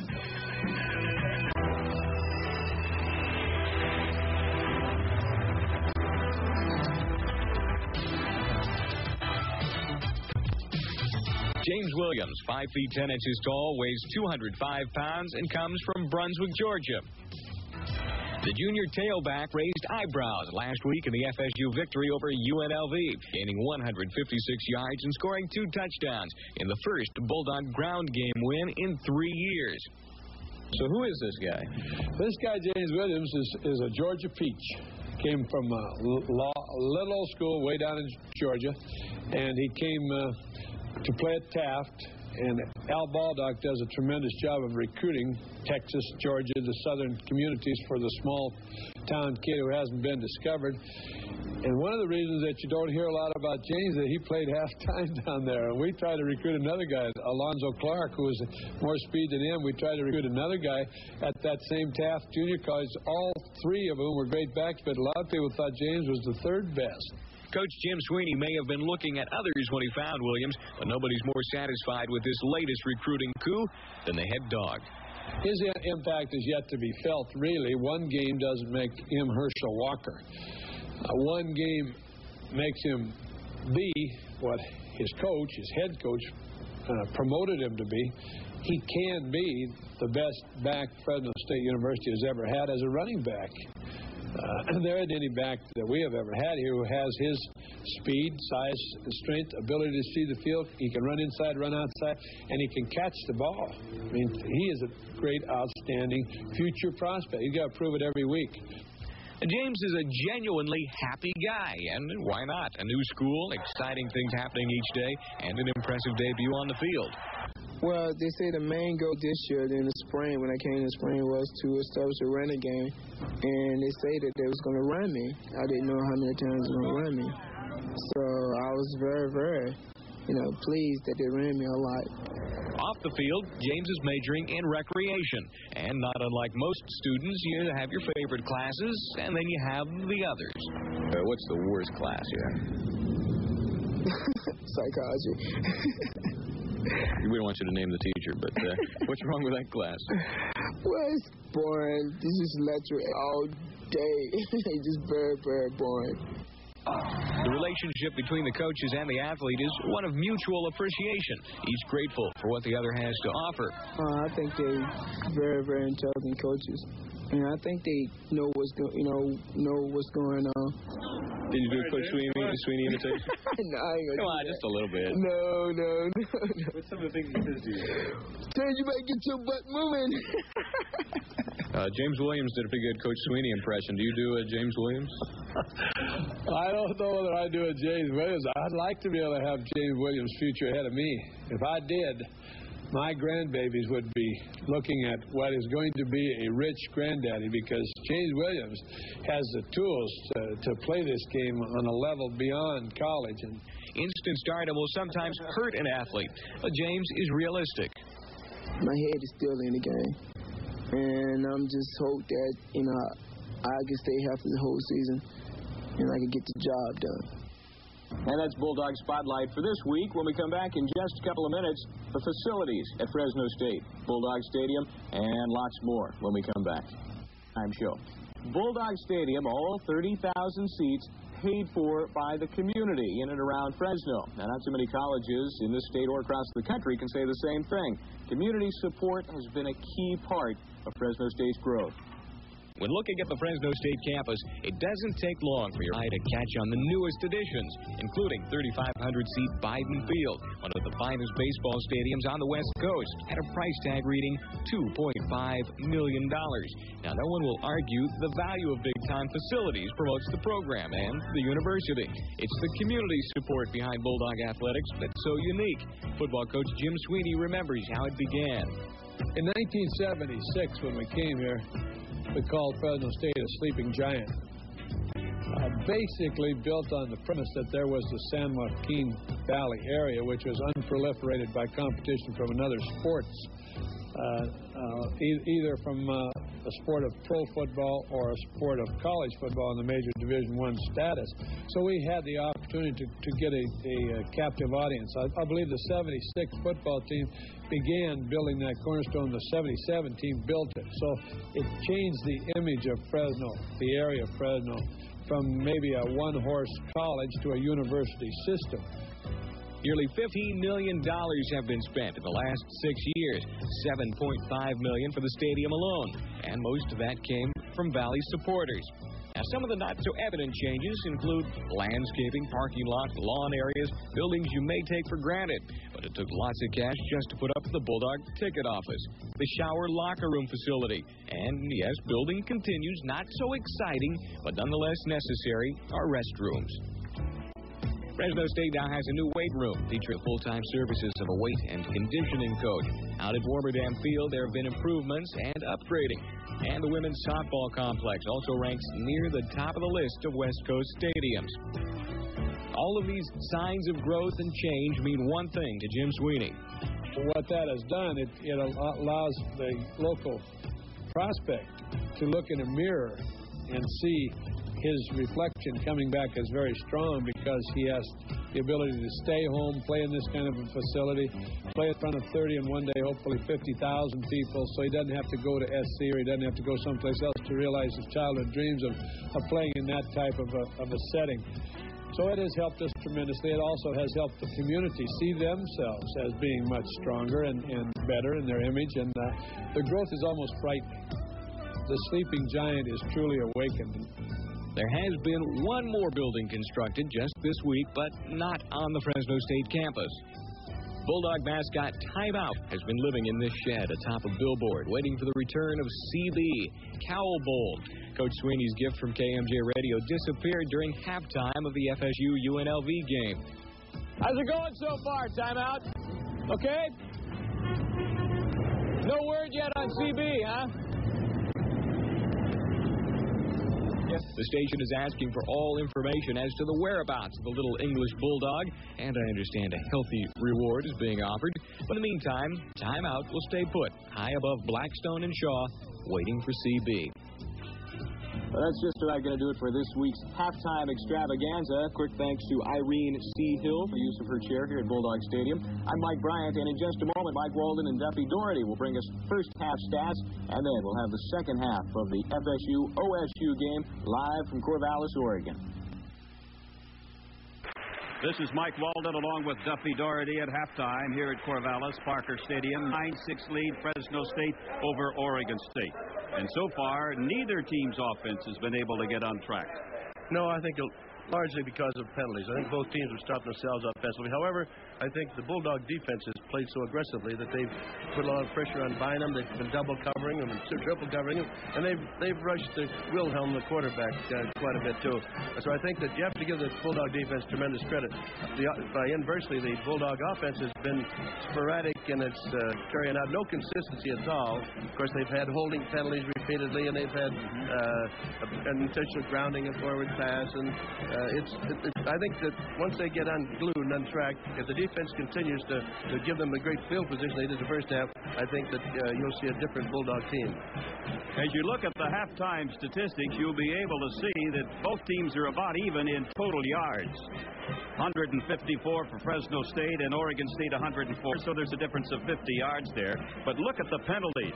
A total of 16 penalties, and we're right on course having about the same number as last week against UNLV. Well, I think right at the end there were two pass interference penalties right in a row against the Beavers, which enabled Fresno State to get the go-ahead field goal. And then I think penalties that the Bulldogs got by only having one spy having it, which is a very costly one. They got caught with 12 men in the field. Now, it's been enough to get caught with 10 men in the field, but I think they're going to have the offensive coordinator, before they send these special teams in, to count all their legs and divide by 2. That way they'll be sure that they'll always have the right number of men on there. Let's take a look at the individual stats now. In rushing, James Williams has 42 yards and 12 carries. Malone is the top rusher for Oregon State, 20 yards and 8 carries. In passing, Wilhelm of Oregon State is 11 out of 21, but one was intercepted. That one was by Rod Webster. Yeah, that was a great play. Webster, it was batted in the ball by a linebacker. I think it was Grayson, and then Webster picked it up. Webster's played very well defensively in the first half. Well, also, Hanneman has played well. Number 77, the roverback for Fresno State, and I like the play of Ramsey, number 87 as well. Well, the three-down linemen have been very aggressive, and that gives the linebackers, the 4 linebackers, the concept of the Fresno defense is to play 3-down linemen, have 4 linebackers who move laterally along behind the line of scrimmage, and they've made just a host of tackles. And you have to remember that Chris Pacheco is out, so is Kevin Mason. They're out with sprained ankles. Probably will be back for Cal Poly San Luis Obispo next Saturday at Bulldog Stadium. Well, you know, Mike, football is called, talking about injuries, football has been called mistakenly a contact sport for many years. Football is not a contact sport. Dancing used to be a contact sport, but football is a collision sport. And I think we've had in football, you have those bodily collisions, right? And it's wonder there aren't more people hurt. And so easy. And I know how badly Pacheco and Mason feel sitting back in Fresno, but they're elated at least that the Bulldogs are leading. Yes, that's absolutely right. Let's take a look at Kevin Sweeney's stats. He's 6 out of 14 for 108 yards, but no interceptions. No, and also there were several times when the protection broke down and Kevin had to get rid of the ball. You've got to do that. You have to deliberately ground the ball or throw it high so that because your receivers aren't open, rather than risk an interception. Kevin's a smart quarterback, and I think he's going to start going downfield with the ball a little bit more. They've been trying to throw short, but in the first half, the Beaver secondary was so deep. Once the play would unfold, the safety man would be 30 yards deep. And I think you're going to find that Sweeney will have his receivers run deep drags, maybe 18 or 20 yards deep in front of those safety men. And then I think they can hit them repeatedly if they do that. Reggie Bynum has been pretty well contained by Fresno State. I see that Bynum has caught, he's caught 4 for 56 yards, but he's also dropped a couple. Yes, well, he's been harassed quite well. He's had 2 men on him in every pass play. See, Fresno State's gone to sometimes 5, 6 defensive backs. Yes, Jim calls his nickel defense when he has 5, takes out 1 linebacker and has 5 defensive backs. Then when he puts in a 6th defensive back, he takes out 1 of the down linemen. Then he has 5 linebackers and 4 defensive backs also there. So he has 2 down linemen and 5 linebackers and 4 defensive backs. So it's really, he calls it a dime defense. So far, it's 3 field goals by Barry Belli and 2 by Jim Nielsen. Our halftime score: Fresno State 9, Oregon State 6. Stay with us for the second half from Corvallis.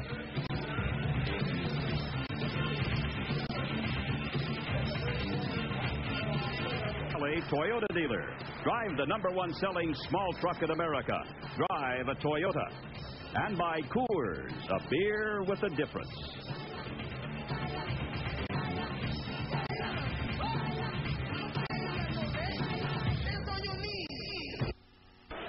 The Bulldogs huddled around Jim Sweeney, leading 9-6 as we get ready to start play here in the second half. Next week, it'll be Cal Poly San Luis Obispo against Fresno State, a 7 o'clock kickoff at Bulldog Stadium. Dave Craigthorpe's team has not been able to score a touchdown, but on the other hand, nor has Jim Sweeney's club. 3 field goals by Barry Belli and 2 by Jim Nielsen, and that's been it in scoring here on this sunshiny afternoon in Corvallis. Kickoff time was a little after 4 o'clock, and the shadows are about 60 to 70% over the field, which, by the way, is not natural turf. It's a form of AstroTurf. It's been down for a year now, but it's a very spongy, cushiony type field.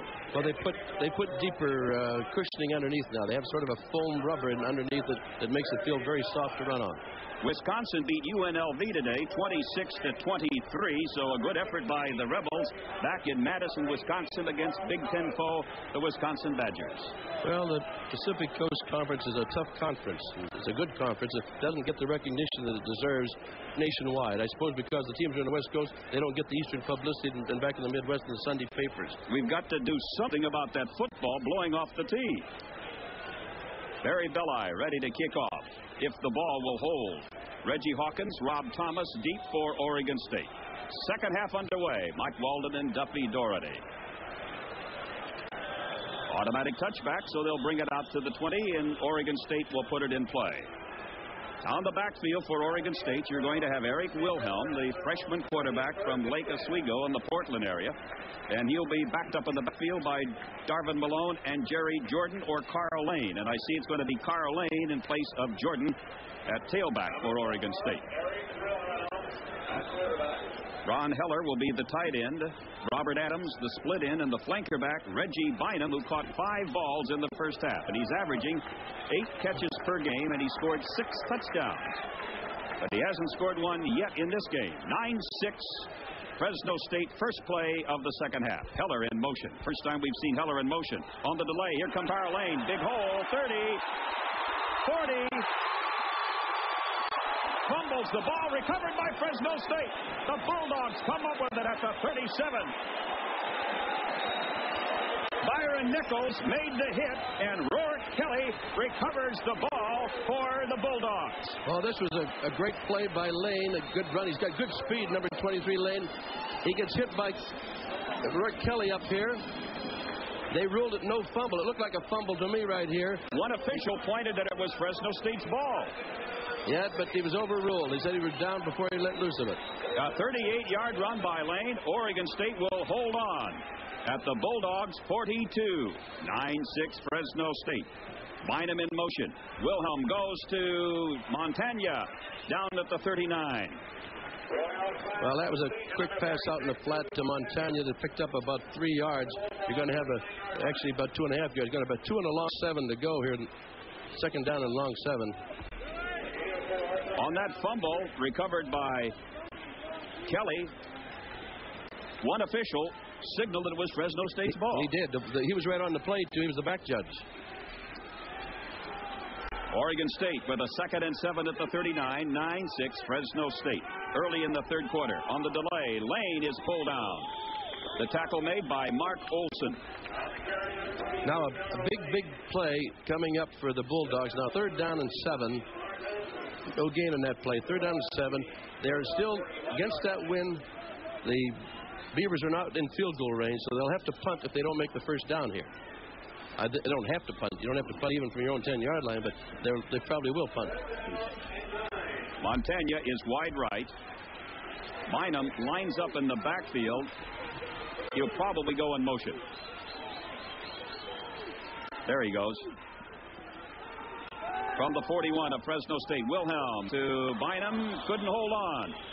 Bynum again drew a crowd as the ball went in his territory. Roy Kelly and Greg Williamson hounding Bynum on the pass play.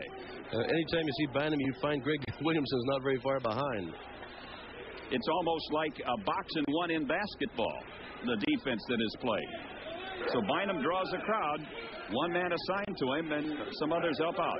Julius Pitts will be back to receive the punt from Glenn Pena to start to end this series for Oregon State. Out of bounds at the 4. Pena booted it out of bounds between the 4 and the 5-yard line. So now the Bulldogs are going to have to go almost 96 yards to get a score. But neither team has been able to score yet in this game. It's been a battle of field goals. Barry Belli with 3, Jim Nielsen with 2. 9-6 Fresno State over Oregon State. 37-yard punt by Pena. That was a great punt to kick it out of bounds on the 4-yard line. Now the Bulldogs need a big play here to get them out from the shadows of their own goal. Backup Kevin Sweeney will be Lavelle Thomas and James Williams. From the 4. Sweeney going long and deep for Stephen Baker. Baker's got the ball at the 40. It'll be a 96-yard touchdown play. Kevin Sweeney to Stephen Baker, the touchdown maker. No flags, no flags. Oh, you talk about the bomb. We've been waiting a game and a half for that. We've been talking about having Kevin go downfield. He's got a strong arm. That was a great pass and a great reception. Let's take another look at it. Baker, number 81. He runs a fly pattern, a streak pattern. He goes straight down the field. He just outruns the cornerback. A perfectly thrown pass. The defensive halfback fell down. Wouldn't have made any difference because Baker was beyond him anyway. 96 yards. The most spectacular Bulldog play of the year. Stephen Baker from Hamilton High School in Los Angeles, a transfer from West Los Angeles Junior College. Carden will hold. Belli will try to tack on the extra point. Drills it right through the middle.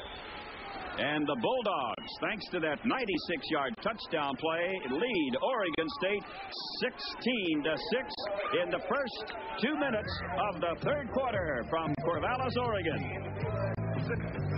Silence settles over this crowd of about 25,000 here at Parker Stadium following the bomb. 96 yards, Sweeney to Stephen Baker. The kickoff by Belli. It'll hit at the 5-yard line and flip out of bounds. In all probability, Belli will be forced to kick over, but this time with the 5-yard penalty. That's the 38th career touchdown pass for number 9, Kevin Sweeney. In a little over 2 seasons at Fresno State. 38 touchdown passes. I dare say that's the longest one, too. I would hazard a guess. I've got Dave Walden checking the book. We'll get Scott Johnson. He'll have that information for us, the sports information director at Fresno State.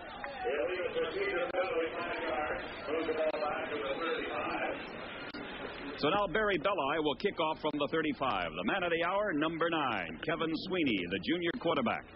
Boy, did he wind up and heave that ball. Let's see, how far did that ball travel in the air? Oh, I would say a good 55 yards. Yep, I think that's about right. It seems to me that Baker took the ball at about the 30 or maybe the 35. Well, I'm sure we're going to see that play once or twice more before this telecast is over. I think we will. You know, Kevin's been hampered all week long in practice with a Charlie horse with a bruised thigh and hasn't been able to run at full speed. He's a tough youngster, and he can play with pain. Belli's kickoff over Hawkins' shoulder, 6 yards deep in the end zone, automatic touchback. The Oregon State Beavers, down by 10 now, will have a first down from their 20. Okay, for Oregon State, Eric Wilhelm at quarterback. And let's see if that long bomb kind of primes the pump. We didn't have a great deal of spectacular plays in the first half. Maybe we'll have it in the second half on both sides. Here's the touchdown again. 96-yard pass. Kevin, let's watch where it's caught here now. Kevin unwinds and heaves the ball downfield. It's caught on the 39-yard line. So he had to go about 55 yards for touchdown. Back to live action here. Eric Wilhelm completes it to Bynum. I see he's got a new T-shirt on now. He's lost part of his uniform, just enough to make out the number 80. Byron Nichols made the tackle. As long as you can make out the number, he can wear that uniform. If they tear the number out, they got to take him out of the ball game and change jerseys, or else take a timeout. That's a pickup of 14 on the pass play. Wilhelm to Bynum, a first down at the 34.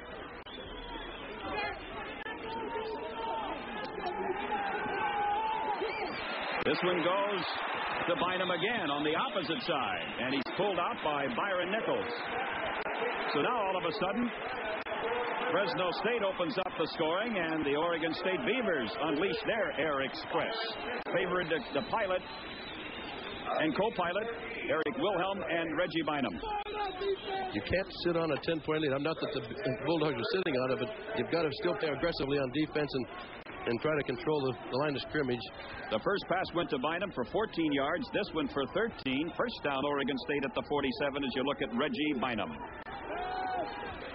Wilhelm across the middle. It's Bynum again. Bynum to the 30-yard line of Fresno State. A pickup of 23 more yards.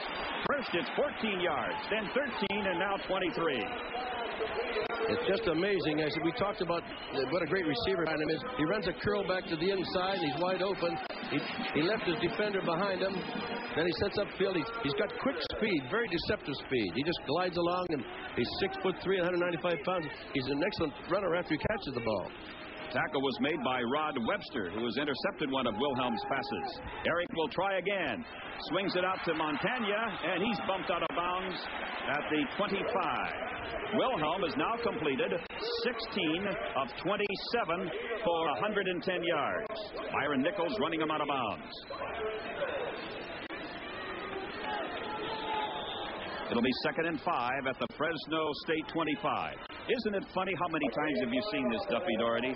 Game goes along, field goal here, field goal there, nothing much happening, and all of a sudden, boom.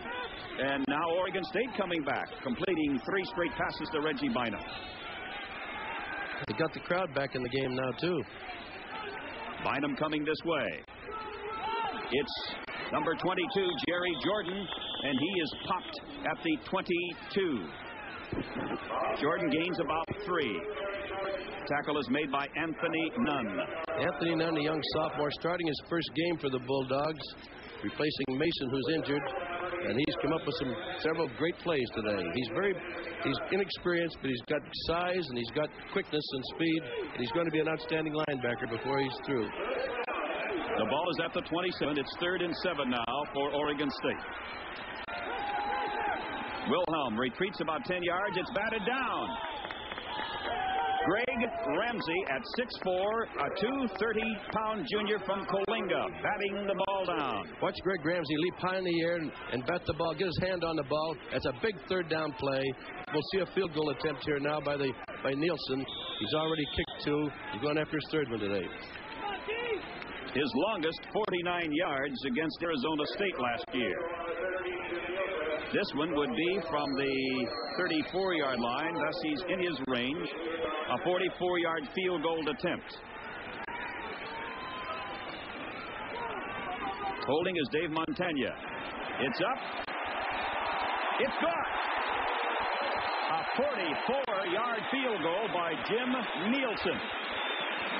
And Nielsen still hasn't missed a field goal in his career. This is his third one today against Fresno State. Little over 11 minutes left in the third quarter. Bulldogs 16, the Beavers 9.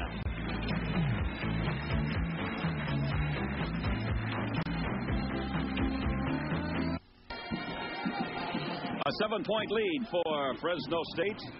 Nielsen capping that last Beaver drive with a 44-yard field goal, his third of the day. So Belli has 3 field goals. Nielsen has 3. Squibb onside kick almost. The ball is picked up by Mark Olson, who returns the ball to the 37. Linebackers always love to carry that ball, especially linebackers from Santa Barbara. Mark Olson always crops up at the opportune moment, either blocking kicks or knocking down passes or running back kickoffs. That's 2 he's run back today. That's right. Lavelle Thomas and James Williams in the I formation for Kevin Sweeney. Williams to the 40. Williams to the 42. Jeff Snyder, the middle linebacker, caught up with him, put him down. That'll be a pickup of 5 by Williams. You know, you watch Williams run, you don't think he's made anything, but the unpiled, he's got 4 or 5 yards. He's got 47 so far in this game. But the big moment in the game for Fresno State, the 96-yard touchdown pass from Kevin Sweeney to Stephen Baker. Baker took it in stride somewhere between the 35 and the 40 and raced the rest of the way for the touchdown. And a timeout call by Kevin Sweeney. Well, Kevin didn't like what he saw there in the defense, and rather than that's a good idea to take a timeout. It's better than getting a delay of the game call. 5-yard penalty now right here would not be put the Bulldogs in a good situation. Right now they've got second and maybe 6.5, a little over 6 yards, and he put them in what I call a slot set there. 2 wide receivers. Tonight's game is being brought to you by Pepsi and your local Pepsi-Cola bottler. He had them in a twin set. In other words, he had both wide receivers out here, one of them in the slot and one of them wide, Baker and Taylor. And he didn't like the coverage that the Bulldogs have been in, and I think it was a good reason to call a timeout and get a different play from the offensive coordinators. Sweeney is 7 out of 15 in the game for 202 yards. When you can complete one for 96, that really helps. Well, that certainly helped the passing stats. Here's the same set, Mike. Gene Taylor wide to the right. Baker is in the slot to the right. Taylor coming in motion, just coming into your screen. There's the throw to Baker at the 40. And Baker is wrapped up by Osei Lewis, and a penalty marker is dropped. There's a clipping penalty out here against the Bulldogs again. That's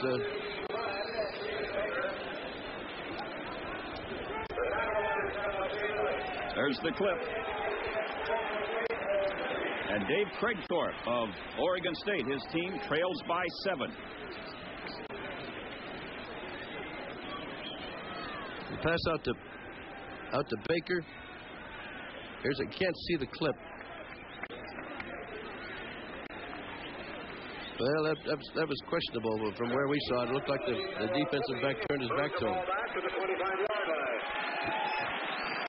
The clipping penalty will move the ball back to the 25. It'll be second down.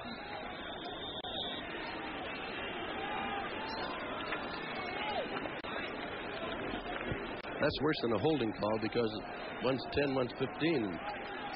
It's hard to overcome a 15-yard penalty. Second and 19 now for Fresno State from their own 25. The Bulldogs lead 16-9. Kevin has time to set up, and he goes to Taylor. This is going to be another Fresno State score. Touchdown, Gene Taylor, Fresno State. 75 yards. A couple of lightning bolt strikes. 96 yards by Kevin Sweeney. This one for 75 yards. And look at the celebration. This is a deep post pattern by Taylor. Kevin wants to spread things around. The last one to Baker. Watch, Taylor will get down and run a post pattern. He runs toward the goal post. Great throw and a great reception by Taylor, and he just outlegs the defender. That's Levance Northington, number 2. Couldn't quite catch up to Taylor. And the celebration on the sidelines. Gino Taylor taking it in. Belli to kick the extra point out of the hold of Carden. Perfect. And we have just under 10 minutes left in the third quarter. The Bulldogs increase their lead over the Beavers of Oregon State to 23-9 here in Corvallis, Oregon.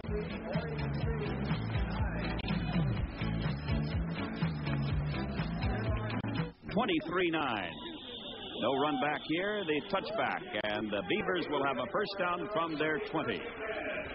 Talk about lightning striking twice. Wow, Sweeney to Baker for 96, Sweeney to Taylor 75. You know, a lot of this was made possible by the fact that the Bulldogs have established a running game, the threat of the running game. And so they didn't have this last year because they just couldn't mount a running game, so everybody knew Kevin was going to throw the ball. Wilhelm with a first down from his 20. Wilhelm across the middle. It is intercepted. Webster again, his second interception of the game, off the hands of the tight end, Ron Heller. Wilhelm's pass hit Heller in the palm of the hands and squirted up into the air, and there is the opportunistic Rod Webster, the sophomore from Fresno. Both of his interceptions have come after a deflection. You watch the ball hits Ron Heller in the hands, it ricochets off, and Webster's right there. That's Webster on the spot. He knows what to do with it. Well, they practice that in their secondary drills. That's called a tip drill. They work it all the time. Rod evidently is a very receptive student, very apt pupil. I would give him an A for effort right there. First and 10. The ball is at the 30 of Oregon State. 23-9 Bulldogs. And Fresno State with an opportunity to get some more. In the backfield with Sweeney is Lavelle Thomas and James Williams. A reverse. Kelly Skipper at the 30, 25, 20, 15, 10, 5. Out of bounds around the 5-yard line. Jim Sweeney pulling that one out of the hat, and Kelly Skipper down the sidelines. Watch, this is a double reverse. A handoff here to Williams, then a handoff back to Skipper. That's a halfback to halfback reverse. That's called a flea flicker, or a Sally Rand, or whatever you want to call it. But it's a Sally Rand. Oh my goodness. A Sally Rand is a naked reverse here like that. I guess so. First and 6. Our first and goal at the 6-yard line of Oregon State. It is Williams. He slams his way to the 3. It looked like he wasn't going to make anything, but he picked up 3 yards. Second and 3 now. Osei Lewis on the tackle. And Fresno State, we still have a lot of time to play. It's 9:20 still to go in the third quarter. 23-9. And the Bulldogs have the ball with a second down at the Oregon State 3.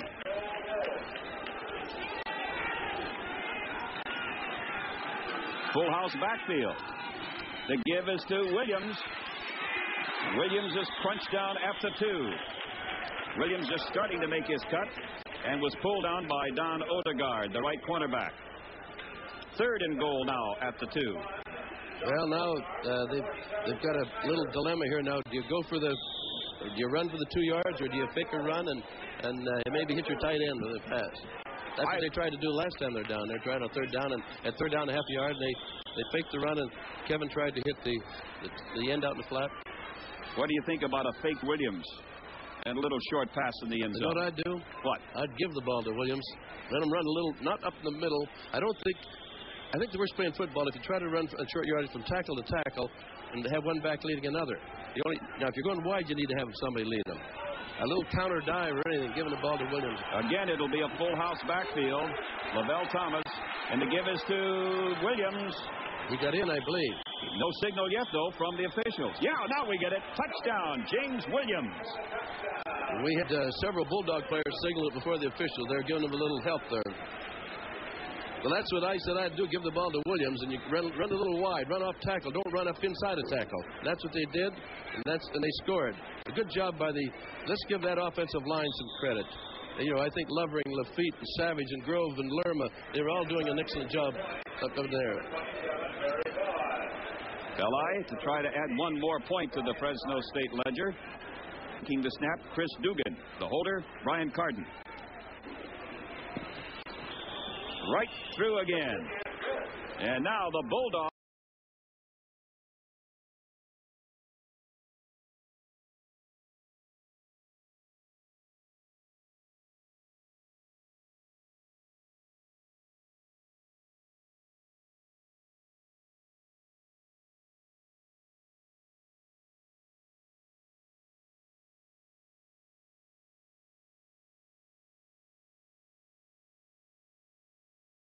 Eight minutes left to be played here in the third quarter. Let's remember, Mike, that they've had the wind at their back. Well, we'll talk about the wind when we come back from this commercial. All right, we'll do just that. You believe the halftime score was only 9-6 Fresno State, and now look, we've played not quite 7 minutes, actually 6:45 in this third quarter, and it's 30-9 Fresno State. Well, and all those Fresno fans at the scoreboard are having a great time with those gourmet hot dogs and cheering and knocking themselves out. Thomas will make no attempt to run it out. The touchback brought out to the 20. Skipper was with that reverse was the key in that drive, setting up the 2-yard plunge by Williams. I think that night when Jeff Sweeney's contemplating the returning men, I'm sure that he's happy that Skipper's going to be around for 4 years. Now the Oregon State band from across the way trying to give the Beavers a bit of a boost. They need it right now, down by 21 points, but this is an explosive Oregon State team as long as you have a talented quarterback like an Eric Wilhelm and a great receiver like Reggie Bynum. Wilhelm ready to go to work again. Dumps it off to Lane. Carl Lane is up for about did he fumble? The Beavers think so, and so do the Bulldogs. The Bulldogs claim they have it, and indeed they do. David Grayson covers that football for Fresno State. I was just going to comment that Lane is the quickest running back, number 23 that the Beavers have. He gets a pass out in the flat, little screen pass. There was a clip there in the play too. There's Webster in there again, but the ball is recovered by 45. Grayson. Fresno State can bust this game wide open. First and 10 now for the Bulldogs at the 28 of Oregon State. Lavelle Thomas, Williams out of the I formation for Kevin Sweeney. The fake to Williams. Sweeney rolling out to his right is nailed back at the 39. Gino Mingo makes the hit for Oregon State. Gino Mingo, 256 pounds, junior from Denver. This rollout has been very effective for Kevin, but Mingo comes in number 91. He's got great speed. They tell me he runs a 4.5 40 and he weighs 256 pounds. He looked like a third, didn't he? He really flew. Great bloodlines for Gino Mingo. His dad, the former place kicker with the Denver Broncos. Second and 19 now as the ball is moved back to the Beaver 37. Bulldogs 30, Oregon State 9. Kevin Sweeney looking for Baker. Lays it off instead to Lavelle Thomas coming out of the backfield, and the pass was high for Thomas. And look at Jim Sweeney. That says it all, doesn't it? He didn't like that pass. Thomas was open, and I think Kevin threw a little behind him. Baker appeared to be open, too, at the 20, but it's so much easier to see that from up here than it is down on the field. I'm sure it's hard to pick out your receivers, and you got those big monsters rushing at you from the defensive line. Williams to the right. Lavelle Thomas to the left of Sweeney.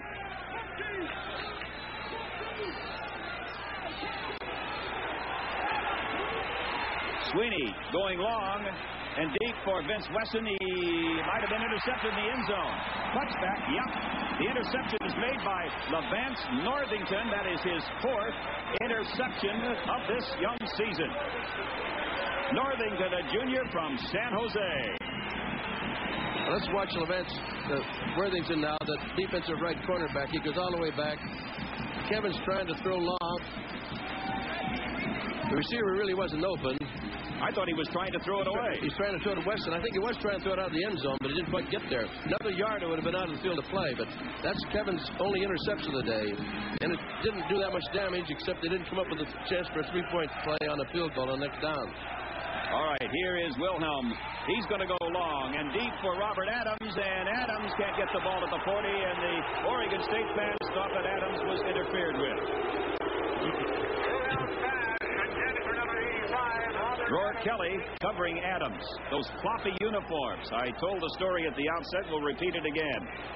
Oregon State went to new uniforms this year with a new head coach trying to get a new image. The manufacturer didn't deliver the uniforms until 3 days before the first game. And all of the uniforms came in extra large. Well, they look big. The uniform, not the players. Eric Hoshaver and Carl Lane, running backs for Eric Wilhelm, but he's got to play catch-up now, 21 points behind. It goes to Bynum. He didn't have control of it long enough, I don't believe. If they're going to mark his progress, out of bounds at the 49. Michael Stewart made the hit on Bynum. They called it an incomplete pass when he fumbled. I don't know if he had the ball before he went out of bounds. Control of it. Watch it.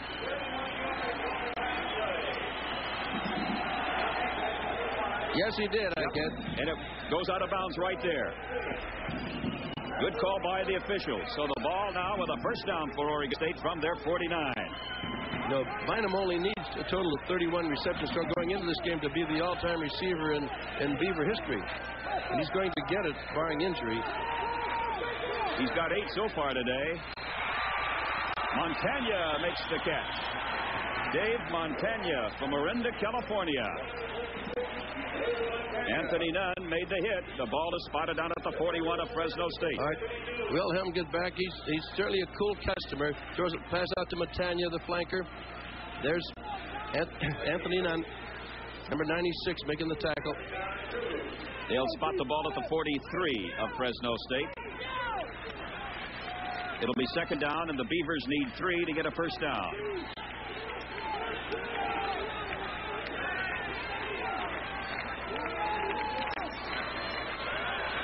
Wilhelm in the corner, caught by Adams, but he caught it out of bounds. That's about 3 passes now that they've had caught out of bounds, but he wasn't even close to being in bounds. Michael Stewart covering Adams very aggressively.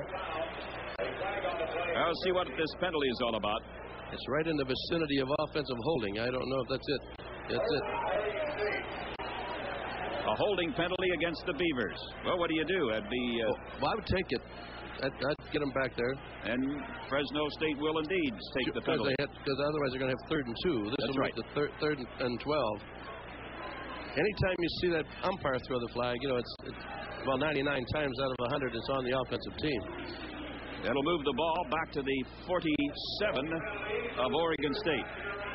It'll be second down, 2nd and 13. People don't. It's hard for the average fan to know the duties of all the officials, but the umpire stands behind the defensive linebackers, and his responsibility is to watch the 5 offensive linemen, the interior linemen, and that's his area for as far as holding or any other fouls that are committed. Hoshaver is wide right, Bynum wide left. Wilhelm always looking for Bynum. Throws it to Reggie, drops the ball at the 37. Now, how often are you going to see that? Bynum, he was all Pac-10 last year, one of the nation's best pass receivers. The ball was right in the midsection. Now, he ran a perfect pattern because he ran 14 yards deep and turned in and had the ball hit him right in the chest. He took his eye off it momentarily. I think that was that Stewart that came in there? Stewart put his hand up. I think might have distracted him, to lose his vision a minute. Because he certainly didn't have good concentration on that reception. Bynum has caught 8 today for 134 yards, but he has dropped 4 that normally he does catch. All right, Wilhelm will take to the air again. Bynum again. They got one hand on that. Yeah, but that pass was way high. Now you don't catch that pass, I don't think. By the one that Wilhelm just threw? Oh, no, not that one. That was high, and it would have been a fantastic catch. He'd had to catch it with one finger. He just got one hand barely on it. Now it'll be 4th down, and Oregon State will have to call on Pena to punt. Vince Wesson is back deep. Stewart putting the pressure on the punter. Wesson at the 15. Straight up the middle. He's got a good running room. Now he's down to the 31. Down to the field and Mike Brent. Let me tell you, Mike, the coaches here, defensive coaches on the sidelines, are not saying, let's hold them. We got a 21-point lead. In fact, they're saying, let's take it to them. Let's cause some turnovers. And for the most part, we've seen what's happened. They've got the ball already, and they're back at it. That was a 38-yard punt and a 16-yard return. First down at the 31 for Fresno State. The Bulldogs 30, Oregon State 9. Just under 6 minutes left in the third quarter. A highly explosive third period for Fresno State. The reverse. Julius Pitt doing the honors this time. Pitch to the 35, 40, 45. Pitch up to midfield, down into Oregon State territory. And that double reverse has paid handsome dividends for Fresno State. You know, that's unusual to have that play succeed when you run it into the wide side of the field. Ordinarily, you run that back into the sideline. But here we take the pitch, the handoff from Williams to Pitts, the flanker. It's a flanker reverse, and he's got outstanding speed. And Pitts turned upfield, did a fine job of running. Tackle is made by Monson, 44, and Saunders, number 8. Number 8. And now it's a 20-yard gain on that reverse, and it's a 1st and 10 for Fresno State at the 49 of Oregon State. Kelly Skipper. And a penalty marker goes down. Jim Curitan had Skipper by the back of the jersey. Well, that's not a violation of the rule. I don't know if the man in front grabbed his face mask or not, but you can't see whether there's a holding or that was called by the linesman out there, the head linesman. You know what? He's got his face mask. Look at that. Now that should be a 15-yard penalty because he deliberately had that face mask. If it's called incidental, it's 5 yards. That should be he should get the major penalty on that one because he definitely had a hold of the face mask and turned his head right around. But they're marking off only 5, moving the ball to the 44. Well, he told the official, I didn't mean to do it. 1st and 5 now for Fresno State at the 44 of the Beavers. This is a great passing situation now, 1st and 5. I think Kevin will put the ball in the air here. I think he tried to go for the ball. Gene Taylor to the left side. Stephen Baker to the right. Mosley is the fullback. Taylor coming in motion. The pitch goes to Williams. Williams gets a couple of yards, but no more. Runs right into Jim And Curitan, the sophomore from San Jose, made sure of his tackle. You can see that I'm not calling offensive plays. I've had a couple of guess right today, but I've been wrong. Gee, someone asked me if I was ever wrong. I said, yes, that was the time I thought I was, and I wasn't. 2nd down, 3 at the 40. Well, call it 2nd and 4 at the 43. The ball is at the 43 of Oregon State. Pitts coming back this way, not quite in your screen.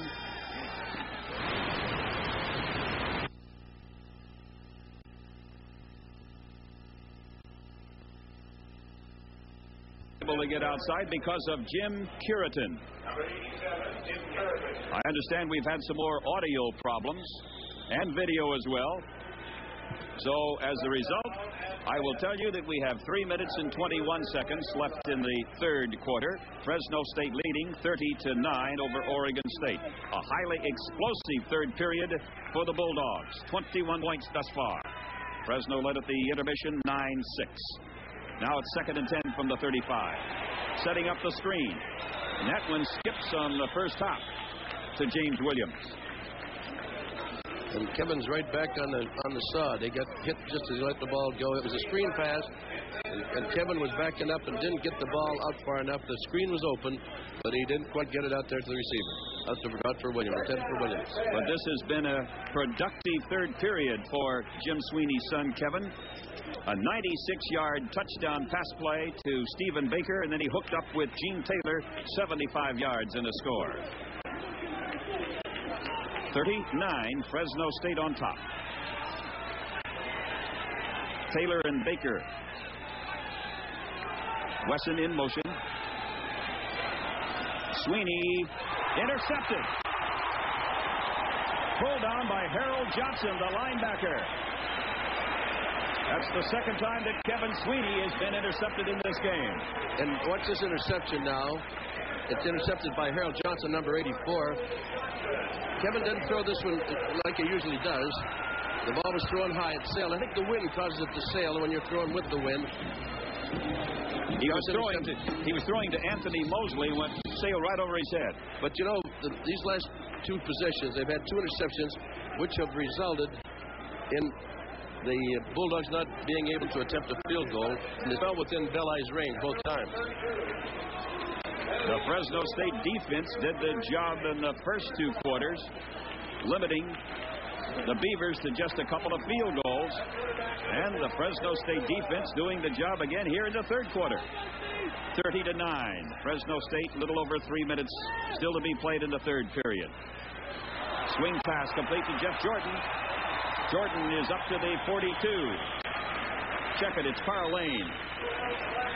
Lane is the quickest back that they have. At least he looks the quickest. And he's got that explosive speed that you have to watch. He's capable of going all the way at any time. He almost did in that right at the start of the second half. Whenever he ran about 30 yards down the sidelines. Anthony Collier made the tackle on Carl Lane.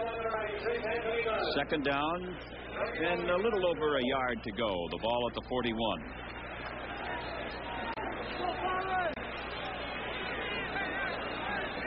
Malone and Lane, the running backs for Oregon State.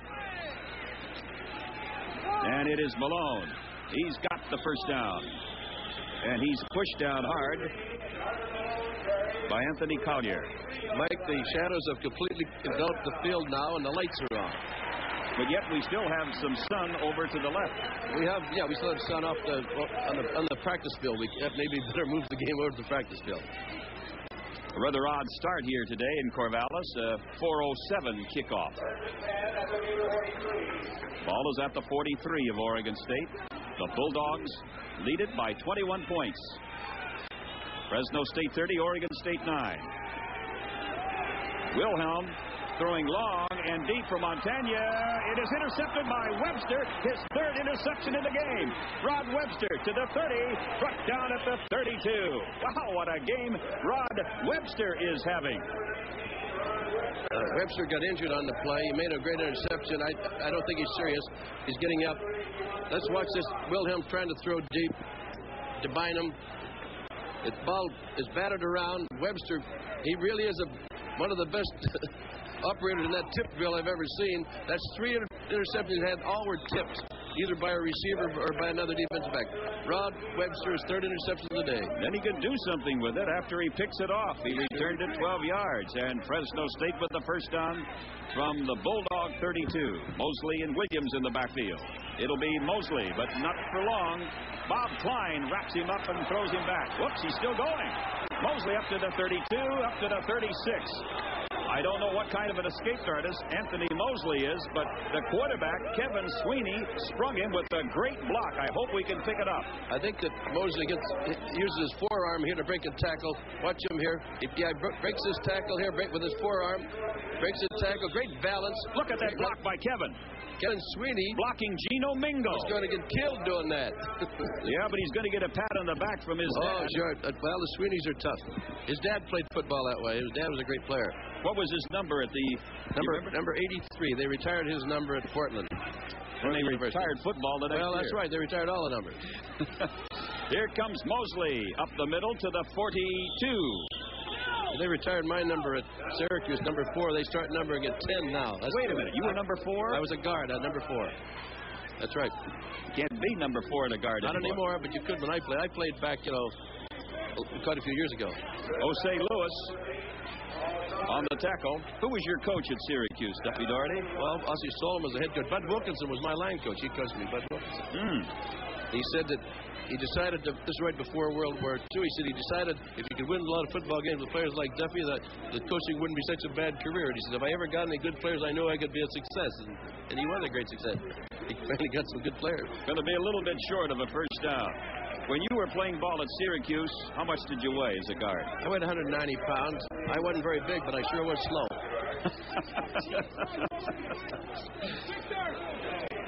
Mike Mancini getting ready in case he's called on to kick. They have another down to make that first down. It's third down coming up and about 2 feet to go. Fresno State 30, Oregon State 9, 40 seconds left in the third quarter. Baker wide to the left. About a quarterback sneak here by Kevin.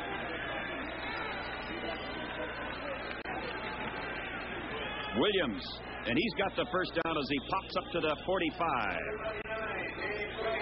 Williams picking up the first down. Harold Johnson made the tackle. I'm really impressed with Williams. I think that, coaches like those north and south runners, those fellas are, because football fields are ordinarily laid out north and south. And they like to have backs that run straight up the field that don't dance around and try to move laterally all the time. He's a Baker to the left. A north and south runner. And Taylor to the right. The pitch to Williams, juggles. Williams with the speed turns around the corner and gets up close to midfield. Some backs wouldn't have had the speed to get around the corner, but Williams did.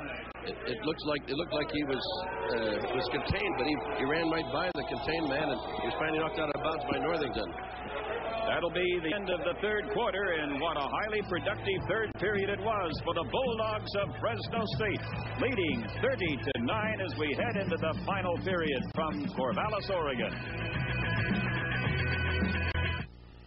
This class is perhaps the greatest discovery of the 25th century. A dwelling called the split-level ranch. That graphic tells the story of the third quarter. 21 points for Fresno State. A 96-yard pass, Sweeney to Baker. A 75-yard touchdown pass, Sweeney to Taylor. And a 2-yard plunge by Williams. Each time, Belli unerringly tacked on the point. It'll be Williams to the 45, 40, and they get him out of bounds. Don Odegaard, the freshman quarterback, grabbing around the shoulder pads and twisting him out of bounds.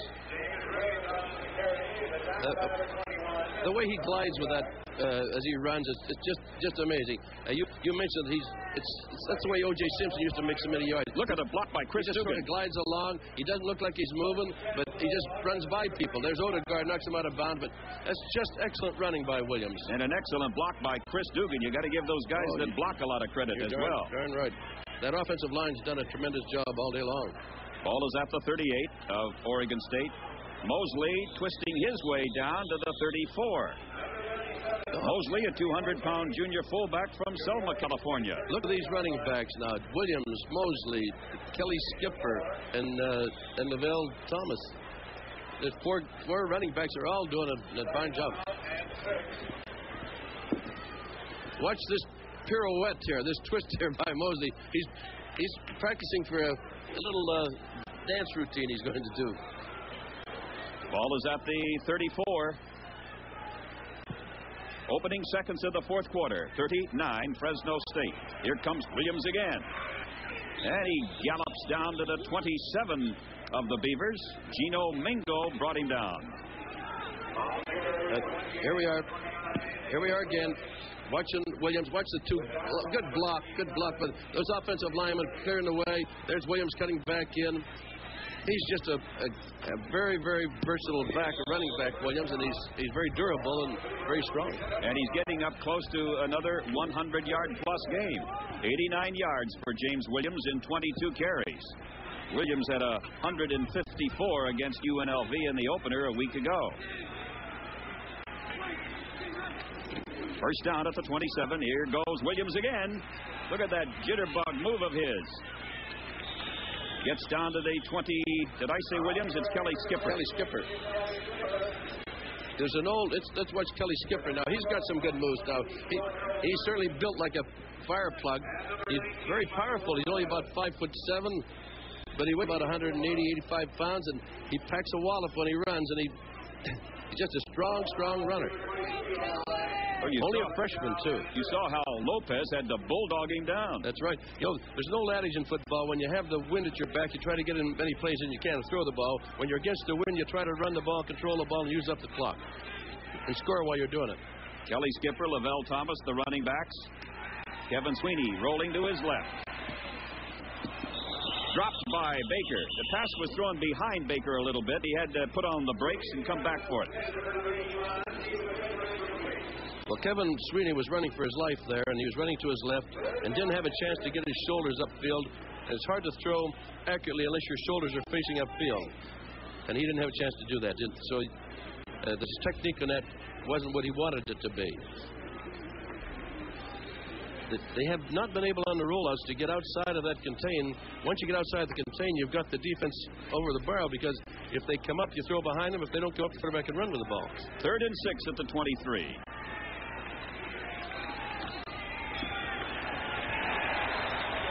Kelly Skipper goes down at about the 26. On the tackle, Gino Mingo. Now we'll see another field goal attempt, Mike.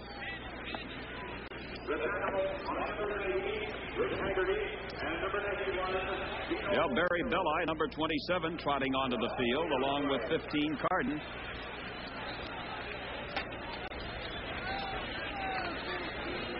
Greg Lovering also in there on the offensive line for Fresno State. This would be from the 33-yard line, so it would be a 43-yard field goal for Barry Belli. This would be his 4th field goal in the game if he can kick this one. He'll have to kick it into the wind. Good. Another field goal by Barry Belli, his 4th in the game. And the Bulldogs now have a 33-9 lead over Oregon State. 12 and a half minutes left here in Corvallis, Oregon. Barry Belli, a big day for the young man from Fresno State. 4 field goals, preparing to kick off to either Reggie Hawkins or Rob Thomas. That last field goal good for 43 yards. So Belli's been able to kick them long today. He's had field goals of 32, 43, 43, and this is his 3rd 43-yard field goal in the game. Barry Belli. That one doesn't go very far. It's grabbed over there in the far side at around the 25-yard line by Roman Fortin, a backup tight end, number 83. Mike, the wind has picked up in velocity. I think the wind's stronger now than at any time during the game. Tonight's game is being brought to you by Vons, the supermarket with warehouse prices and no sacrifices. The Bulldogs 33-9 over Oregon State. And again, when you think of this high-powered Oregon State offense, at least in the opener against Idaho and the second game against Cal, the Fresno State defense has held them without a touchdown. Wilhelm, it's almost intercepted. Anthony Nunn, the linebacker, had it, and he might have had a sure 6 because he had that ball in his grasp at the 26 with a clear path, but he didn't hold on. Anthony's a little angry at himself. He gets back. He gets good depth for a linebacker, and the ball's thrown. Wilhelm's rushed. He throws the ball right in Anthony Nunn's hands. That's a classic example of trying to run before you catch the ball. But he was back there. He was in good position. The stats on Eric Wilhelm, 19 out of 35 for 166 yards. 3 have been intercepted, all 3 by Rod Webster. This pass was nowhere near a receiver. I think he just dumped that, got rid of it. It's a tough spot for this freshman to be in right now. You're down by 24 points early in the 4th quarter. You got to pass in just about every play. In fairness to these quarterbacks, it's completely different when you're throwing with the wind and against. You notice when you throw with the wind how that ball sails on them? A lot of the passes have been overthrown with the wind. Against the wind, the wind will knock them down. Bynum is wide right. Wilhelm looking for him. Bynum's trying to get free, but meanwhile, Wilhelm goes down. Wilhelm pulled down by Greg Ramsey, and also in there was Victor Burnett. I think Victor Burnett here reaches around a blocker right here. Right here, he had 87, reached around a blocker, and he gets credit for the sack. Number 87. Greg Ramsey. Greg Ramsey. Good job. Those down linemen have done a fantastic job. Glenn Pena is ready to punt, and Julius Pitts is deep. Pitts will field this at the 44. To the 50. And he gets to the Oregon State 47. We have 11 and a half minutes still to be played in this game at Parker Stadium. The crowd started out in sunshine with shirt sleeves, and now they're gone to the sweaters and the coats. Temperatures probably dropped about 10 degrees in the last half hour. At least that, Mike. I think that Coach Swinney will probably have his team try to stay on the ground again.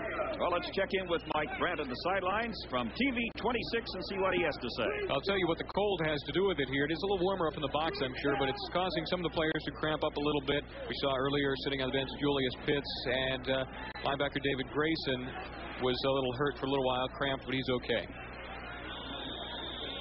And before they can get this one off, Haryoung is the quarterback now for Fresno State. Josh Haryoung from Mission Viejo, California. This will be delay of the game. Well, that happens oftentimes. A new quarterback comes in, he's got a different cadence. And we got a little illegal procedure. The linemen started to move before the ball was snapped, and no two quarterbacks have the same cadence. Moves the ball to the Fresno State 49, first and 15. Vince Wesson is in the slot to the left. Josh Haryoung, the quarterback. Haryoung back to throw. And he skips this one on the first hop. He was throwing to Chris Leonard, but the pass was too low. Leonard had no opportunity to make the grab. Well, I think Coach Swinney's smart to get his number 2 quarterback in the ball game. He's got to have some experience, and you never know when you're going to need that number 2 man. Not that a 3-touchdown lead is safe in this modern game of football. Teams can score 3 touchdowns in no time at all. Prime example was the case of UCLA and Tennessee a week ago at Knoxville, Tennessee. Looked like the Volunteers had it sewed up. UCLA able to tie. Lavelle Thomas around the right side. He goes close to the 40 of Oregon State. Don Odegaard made the tackle. The totals on Kevin Sweeney in the game, as you look at Thomas trotting back to the huddle. 8 out of 23, 277 yards, 2 touchdowns, the bombs to Baker and to Taylor, 3 interceptions. Well, Kevin doesn't usually throw many interceptions. They're down and 4. The ball is at the 41 of Oregon State. Out of the I formation, Haryoung, the quarterback. Haryoung will throw. He can. And he's hit so hard he coughs up the ball. Oregon State has it. Somebody got Haryoung from the blind side. It was Jim Curitan who popped Haryoung so hard he coughed up the ball. And Osei Lewis covers the ball for Oregon State. Here it is. Jim Curtin, number 87, recovers the fumble. Osei Lewis got the fumble. Jim Curtin made the tackle. Osei Lewis, the ex-quarterback, recovered the fumble. Coaches used to recruit a lot of fullbacks. Now they recruit quarterbacks because they're most generally the best athlete on the team. Eric Wilhelm will look at a first down at the Fresno State 47. His team trails 33-9. Lane to the 42. A pickup of 5 by Carl Lane. Again, Anthony Nunn making the tackle. Anthony Nunn has been near the ball all day long. He's played an outstanding game. Nunn is a sophomore, 6'1", 230. Dos Palos, California. Look at the blood on the uniform of Carl Lane. That's not his own, though. That doesn't bother him. Wilhelm to Bynum. And he's run down by David Grayson, who takes him down like a wrestler in college. That only picked up about 2 yards there. He was covered very well by Grayson. Grayson's got a cramp. Yep. Yeah, he's all right. He'll run it off. No, he may not. He's asking to come out, and Mark Olson comes in. Let's see if Grayson comes off. Yep, he's coming off now. Well, they may have to take a timeout.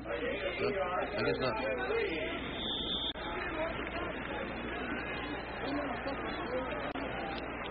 Ball is at the 40 of Fresno State. 3rd and 3. Bynum comes to the right this time. The give is to Darvin Malone. Straight ahead. Squirts loose. 30. 20. 10. Out of bounds. 7-yard line. Fresno State. It was Victor Burnett who finally caught up with Darvin Malone and ran him out of bounds at the 7. A 33-yard run by Darvin Malone from Oakland.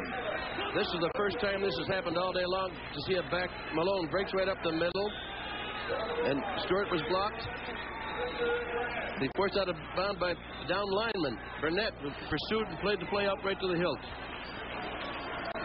Malone now with 55 yards and 10 carries for the Beavers. First and goal to go. The ball at the Fresno State 7. It's Carl Lane. Lane twists his way to the 4. Mike, we're talking about the game not being over. There's still over 9 minutes left to go in this ball game. Well, almost 10, 9:45. And if the Bulldogs scored 3 touchdowns in just a matter of about 5 or 6 minutes.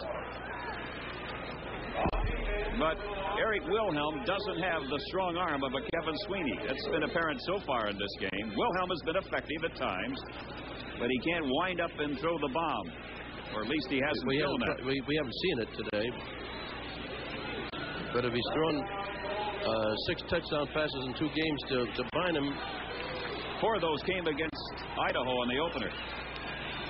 Second and goal. The ball is at the 4. Bynum into the end zone and touchdown.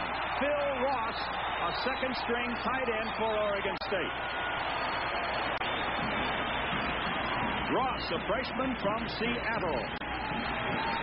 And Eric Wilhelm has finally been able to guide Oregon State in for a touchdown. Here we have the Beavers getting on the scoreboard again. Wilhelm butts tight end Ross out in the flat. He was hit by Nichols, but not till after he crossed the goal line. That is the 8th touchdown in 2+ games for Wilhelm. Nielsen kicks the extra point. And the score is now Fresno State 33, Oregon State 16. 9 minutes and 6 seconds left in this game from Corvallis, Oregon. We'll be back. Mike Walden and Duffy Doherty with you once again as Nielsen, I would guess, will try an onside kick. His Beavers are trailing by 17 points. 9 minutes and 6 seconds left. Nope, kicks it straight away. They had Kelly Skipper as the only back deep. And Skipper watches it float back into the end zone. Were you surprised you didn't see an onside? No. At this much time in the ball game, 9 minutes, I think that they're smart to kick it downfield. Because if they don't make the onside kick, and I think most teams have a signal. When a team is defending it like the Bulldogs were, they have 9 men up close. They call it off and kick it down. And back in at quarterback for Fresno State, Kevin Sweeney. That touchdown by Oregon State was set up when Haryoung was blindsided by Jim Puritan, and Jose Lewis recovered the fumble. 33-16, Fresno State. Here comes James Williams to the 25, 30. Williams out of bounds. And they ruled that he touched the sideline marker at the 36. Good block by the flanker, Julius Pitts. Let's see if we can pick it up. No, watch Jimmy Williams. He moves to the inside, gives a little fake to the inside, then goes to the outside. Yep. He does that without slowing down. Then he steps out of bounds on the 36-yard line. There was the block. You can see it by Pitts. Pitts was blocking to the inside, and Williams went to the outside. That's right. He takes advantage of his blockers very well. He uses them. He sets up the defensive man for the blocker. It helps the blockers out, too. 108 yards now for Williams. His second 100-plus game rushing for Fresno State. 24 carries, 108. Anthony Mosley tries the middle, and he finds that good for a couple of yards as he moves up to the 39. Jose Lewis again on the tackle. Lewis has had a big day as far as being near the football. He's not that big, but he's got good quickness, and he's not that strong, but he may be dragged a few yards, but he hangs on till the ball carrier gets down. Lewis has been averaging 10 tackles in the first 2 games for Oregon State, and he's up close to that again. Williams runs right smack dab into Rich Haggerty. And Haggerty throws him back another 5 or so. They will mark his forward progress. Haggerty is the Mark Olson of the Beaver football team. You might see him anywhere along that defensive line. He plays all 3 positions, and he played an excellent play there. He wasn't blocked.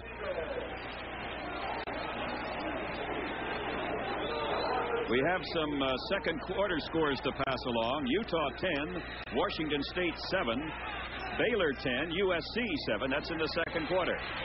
This is Williams. He's to midfield and down to the Oregon State 48. Levance Northington made the tackle. Second quarter score, New Mexico State 9, UTEP 7. Here comes Williams again. He goes inside of the defensive end, heads upfield, just breaks tackle after tackle. He's finally stopped by Northington, number 2. And let me put in one other score in the second quarter. BYU 7, Temple 7. Well, Temple's played everybody tough this year. They've lost 2 tough ones. 33-16, Fresno State, 7.5 minutes remaining. It'll be Williams. He's flipped down hard. Kelly Skipper, that is. Harold Johnson making the tackle.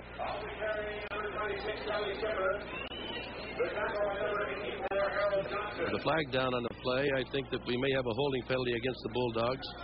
They may not. I would almost decline that if he brings up a 2nd and 12. I don't know if they're going to take it or not. It'll be a 1st and 20 or a 2nd and 12. What would you do, Mike? I would say, Jim Sweeney, you make the call. Well, you know it's got to be done by Dave Craigthorpe. That's it. They want to get their hands on the ball. You can't score in a football game without the ball. That'll spot the ball at the 49. The Bulldogs have run 2 minutes off here now, 7 minutes and 10 seconds up, so they're trying to run up the clock. 33-16, Fresno State. It's Mosley to the 45, put down at the 41. Anthony Mosley. Jamie Norman brought him down. This is a quick draw. A fake of a pass, a quick draw to Mosley. Right up got the offensive line open, the big hook there. There's Norman, comes in, makes the tackle secure. Did you notice the block by the center, Mike Savage? Mike has done a good job. Savage has blocked very, very well all day long. Bulldogs 33, Oregon State 16, 6.5 minutes to play in Corvallis. It'll be James Williams. Penalty marker goes down as Williams is tackled by Gino Mingo. And this penalty will be against Oregon State. A little offsides there, I think. It's against the Bulldogs. I'm surprised because I saw all of the Oregon State players complaining, slapping their hands to their thighs. But that's the referee, Colin McDermott, explaining the options to Osei Lewis. It's a holding penalty against Fresno State declined. That's 2 holding penalties in that one drive. So we will get Mike Mancini to punt on 4th down. You can't call for holding anymore. The fact that the linemen are allowed to use their hands, you almost have to reach out and grab someone. Robert Adams will be back deep for Oregon State. Line scrimmage is the 44 of Oregon State.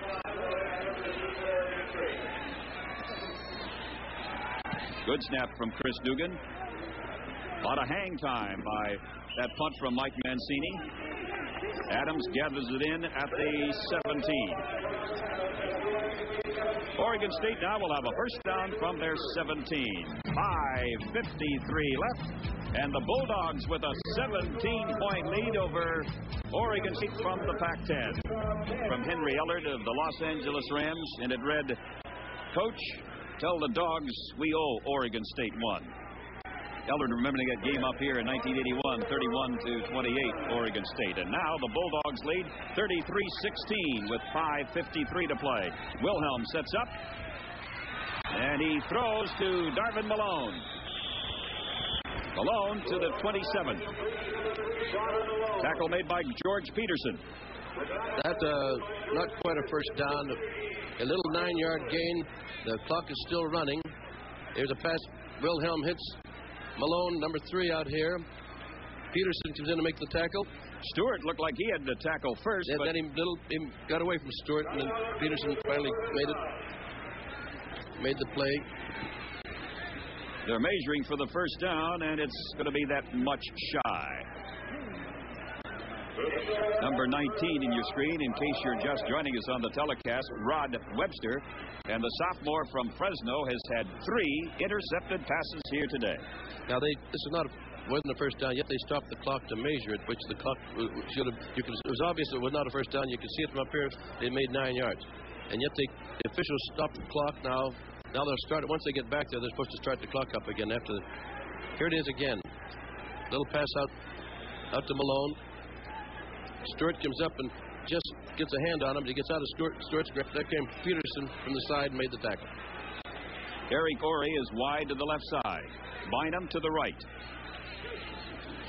Quarterback sneak by Wilhelm to pick up the first down, and it looks like he's got it. First down, Oregon State.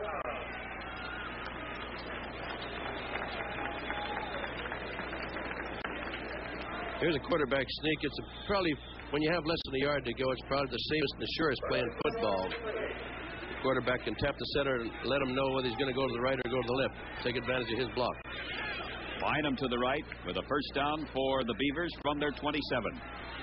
Wilhelm retreats 10 yards, dumps it off. Coming across the middle, Carl Lane. Lane gets to the 32, tackled by Anthony Nunn. I think the Bulldogs are going to have to start putting some pressure on Wilhelm here. They're using a 3-man rush. Here's Lane, the quickest man out of their backfield. And there comes Anthony Nunn, made the tackle. Nice juggling act by Lane. But he regained possession. Got the ball up to the 32. He's very quick. Wilhelm has been averaging just about that many passes in his first 2 games against Idaho and Cal, so he's right on target in what he's been doing so far. There's the tight end, Ross, who scored the touchdown earlier for Oregon State. Phil Ross. Michael Stewart and Byron Nichols made the tackle on Ross. Ball is at the 48. First down for Oregon State following the 17-yard gain. Another flag in the play, Mike. There's an ineligible receiver downfield. That would be loss of a down also on it. Will. We had 16 penalties in the first half, 8 on each team. And it looked like we were going to be up near the 32-33 mark of a week ago. That was a big break here for the Bulldogs. Oregon State will play Fresno State next year. That'll be September the 18th at Bulldog Stadium.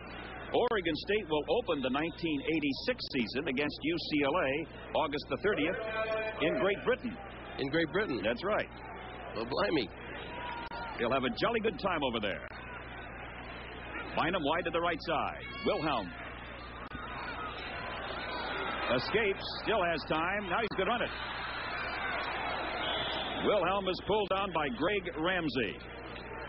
The freshman shows me some poise. He doesn't force a pass like some freshmen would do. Of course, as you pointed out, he is a redshirt freshman, which means that he has been around for 2 years. But he knows what to do. He plays not like a freshman. He's not ever going to make a lot of yards running. He's not that quick of foot. He's got a quick arm, a quick release with the ball, but he doesn't run that fast. They are starting to make some comparisons, although it's very early in the season, between Wilhelm and Terry Baker. Do you see any similarities? Well, they both threw left-handed. They're about the same size. Both blonde. Both blonde. Both from Portland. Both from Portland. That's a lot of stuff. But I think that he's got to go a ways yet before he equals the great Terry Baker. Terry Baker won the Heisman Award in 1961. Wilhelm puts it up there, and it is incomplete. He was going this time for Craig Callaway. But Bynum has been conspicuous by not being in there as their pass receiver in the last 2 drives. At least he has not been the target of any of these passes by Wilhelm in the last 2 drives by the Beavers. All smiles. Kevin Sweeney over in the sideline. He's thrown the bombs today. 96 yards to Stephen Baker, 75 yards to Gene Taylor. As Fresno State opened up a big bulge with 21 third-quarter points. leading now 33-16. 3.5 minutes left. The draw, Darvin Malone. And Malone gets up to about the 44. They'll mark his progress at the 45. David Grayson on the tackle. Well, here's a draw play. A draw play, fake a pass, give the ball to the remaining tailback. Malone is hit by David Grayson, number 45, and stopped after a pretty good gain. On third down, Wilhelm throwing to Bynum at the 50. You said, what happened to Bynum? Where was he? There on the sideline pass play. But Greg Williamson covering. But, you know, they're using up a lot of the clock, and so far they've moved about 30 yards, and it's taken them about 3 minutes to do it. At that rate, they're going to run out of time. A reminder that we'll have the post-game comments of Jim Sweeney shortly after the game, right here on TV 26.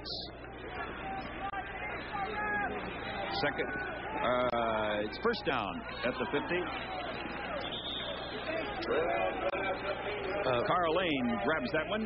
Not much time left. Mike, I do think that the Bulldogs were so explosive that third quarter that naturally they're going to let down a little bit here when they start going against the wind and they're trying to run out the clock. And this takes away a lot of their deep pass threat. David Craigthorpe about to lose his first game since he became the head coach at Oregon State after 2 years as the athletic director at Utah State. Wilhelm being chased by Ramsey. Wilhelm unloads now, and this was almost intercepted. He was throwing for Phil Ross, and it was almost picked off by Byron Nichols. Grayson's in there, but he's hobbling around. I think he must have stubbed his toe on that AstroTurf a little bit. But is that Grayson coming out of the ball game again? Yes, it is. On 3rd and 5. They'll probably get their 6 defensive backs in there. Nichols, Williams, Greg Williamson, Anthony Dollarhide, Michael Stewart, Roar Kelly, and Mike Tarr. They've used 6 defensive backs quite a bit this evening. Montagna goes in motion. It's Carl Lane. He's bumped down at the 43. Michael Stewart making the first contact. Here comes Lane. He's hit hard by. Here comes Michael Stewart to put the finishing touches on. Very short gain.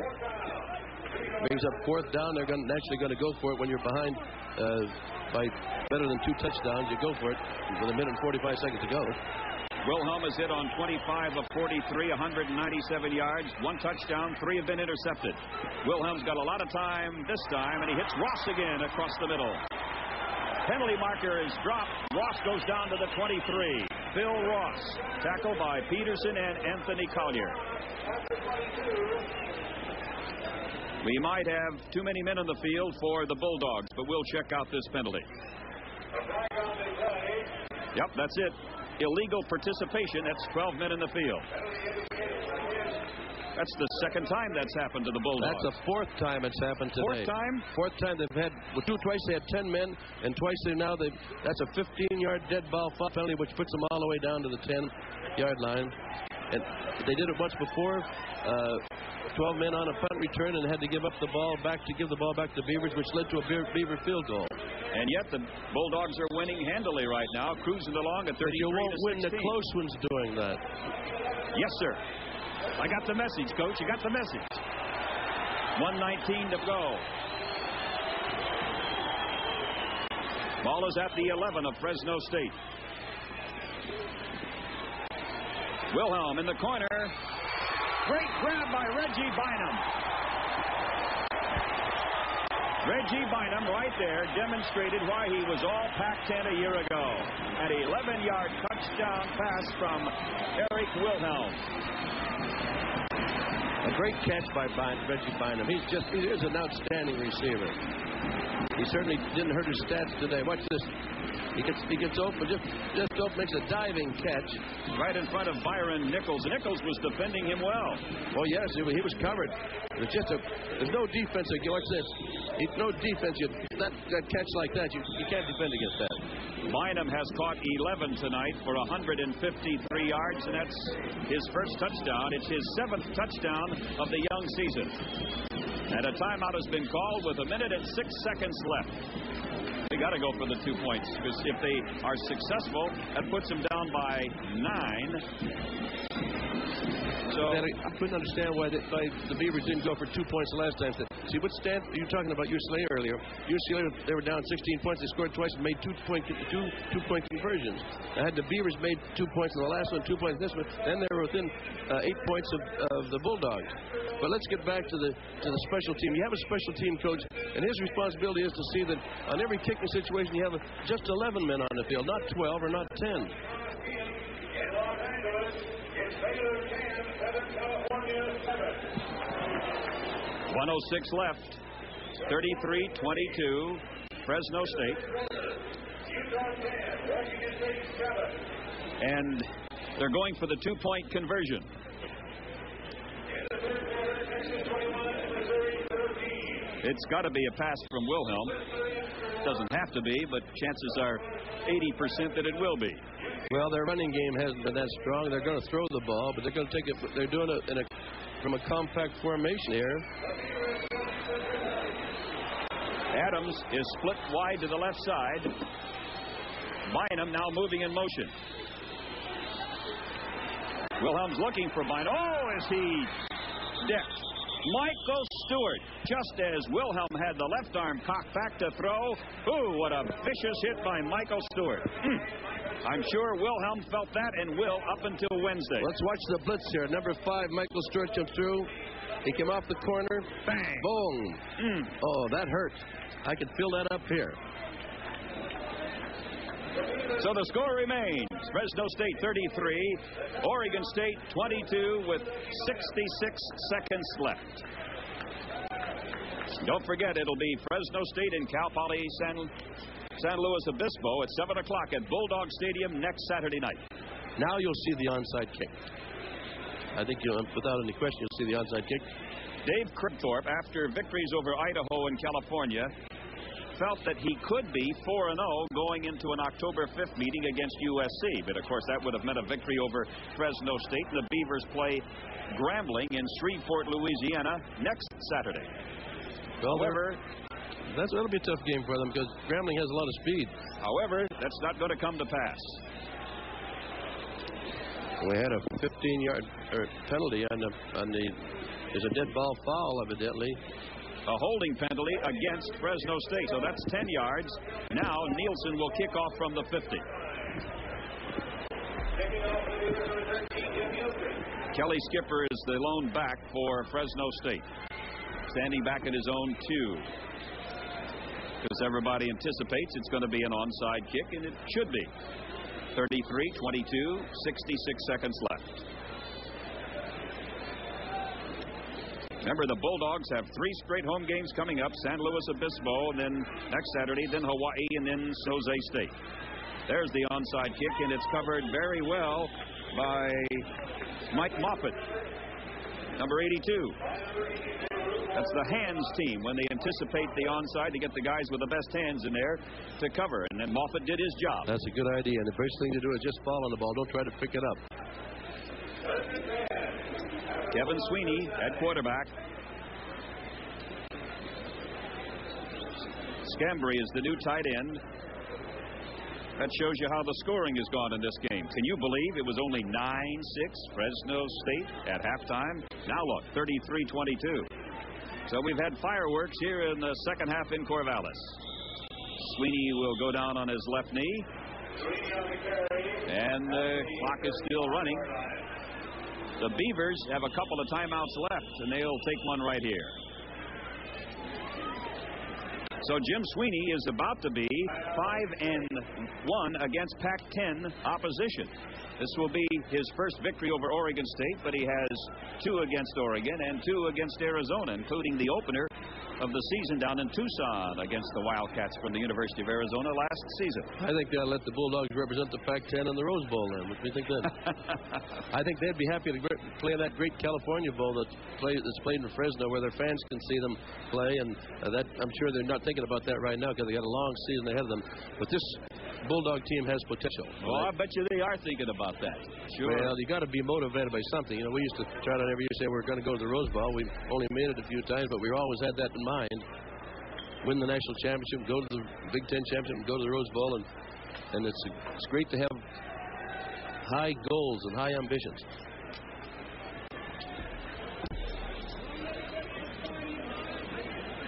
.54 seconds left. Fresno State 33, Oregon State 22. Look at this. Looks like punt formation almost. Talk about a tailback. That's a tailback that's really back. That was Taylor. First, they're just defending in case of a mishandling of the snap. And now Oregon State will probably take its last timeout, and indeed that's exactly what the Beavers do. So they're out of timeouts now with 50 seconds left.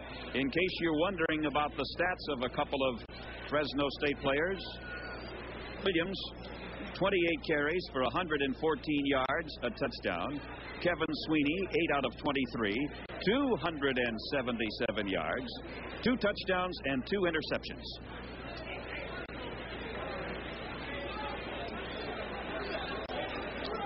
Well, either 2, maybe 3 interceptions. Well, Buzz Stroud, who's keeping our stats, says 2. So I'll go with his figures until I'm proven wrong. He's probably right, but 50 seconds left, and Kevin now will probably go down on one knee and just run out the closing seconds. And Fresno State just 50 seconds away from a 2-0 start of 1985. So this tacked on to the 26-6 victory over UNLV will get the Bulldogs ready for Cal Poly San Luis Obispo at 7 o'clock next Saturday night in Fresno. Oregon State out of timeouts. They can't do anything about it now. No, but they'll get the ball one more time because they'll have the 25-second clock run down. Then they'll take a 5-yard penalty and punt the ball. Oregon State will be 2-1 overall, getting ready to go against Grambling down in Louisiana next Saturday night. Then they've got a date October the 5th against USC in the Coliseum. They should blow the whistle now. There it is. Now the clock goes down to 11 seconds, and the penalty for delay of the game.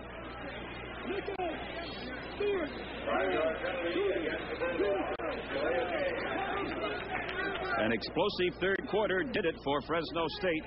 The 96-yard bomb from Sweeney to Stephen Baker, who took the ball about the 35 and did the rest with his speed. And then a 75-yard touchdown play from Sweeney to Gene Taylor. And Jim Sweeney is about to be 49-32 in his 8 years plus at Fresno State. Mike Mancini ready to punt. Mike can hang it up there. Another high snap, and he's going to take the safety. He'll just run out of the end line and the safety, and now it'll be a free kick from the 20-yard line. But 2 more points on the ledger for Oregon State, 33-24, Fresno State. They had no intention of punting the ball. I guess not. No, now they get a free kick from the 20-yard line, and if you can hang the ball in the air for 4 seconds and a punt, they'll punt the ball rather than place kick it. Hang the ball in the air about 4 seconds. The game will, well, the play has to be completed, but the game's over. The game's won.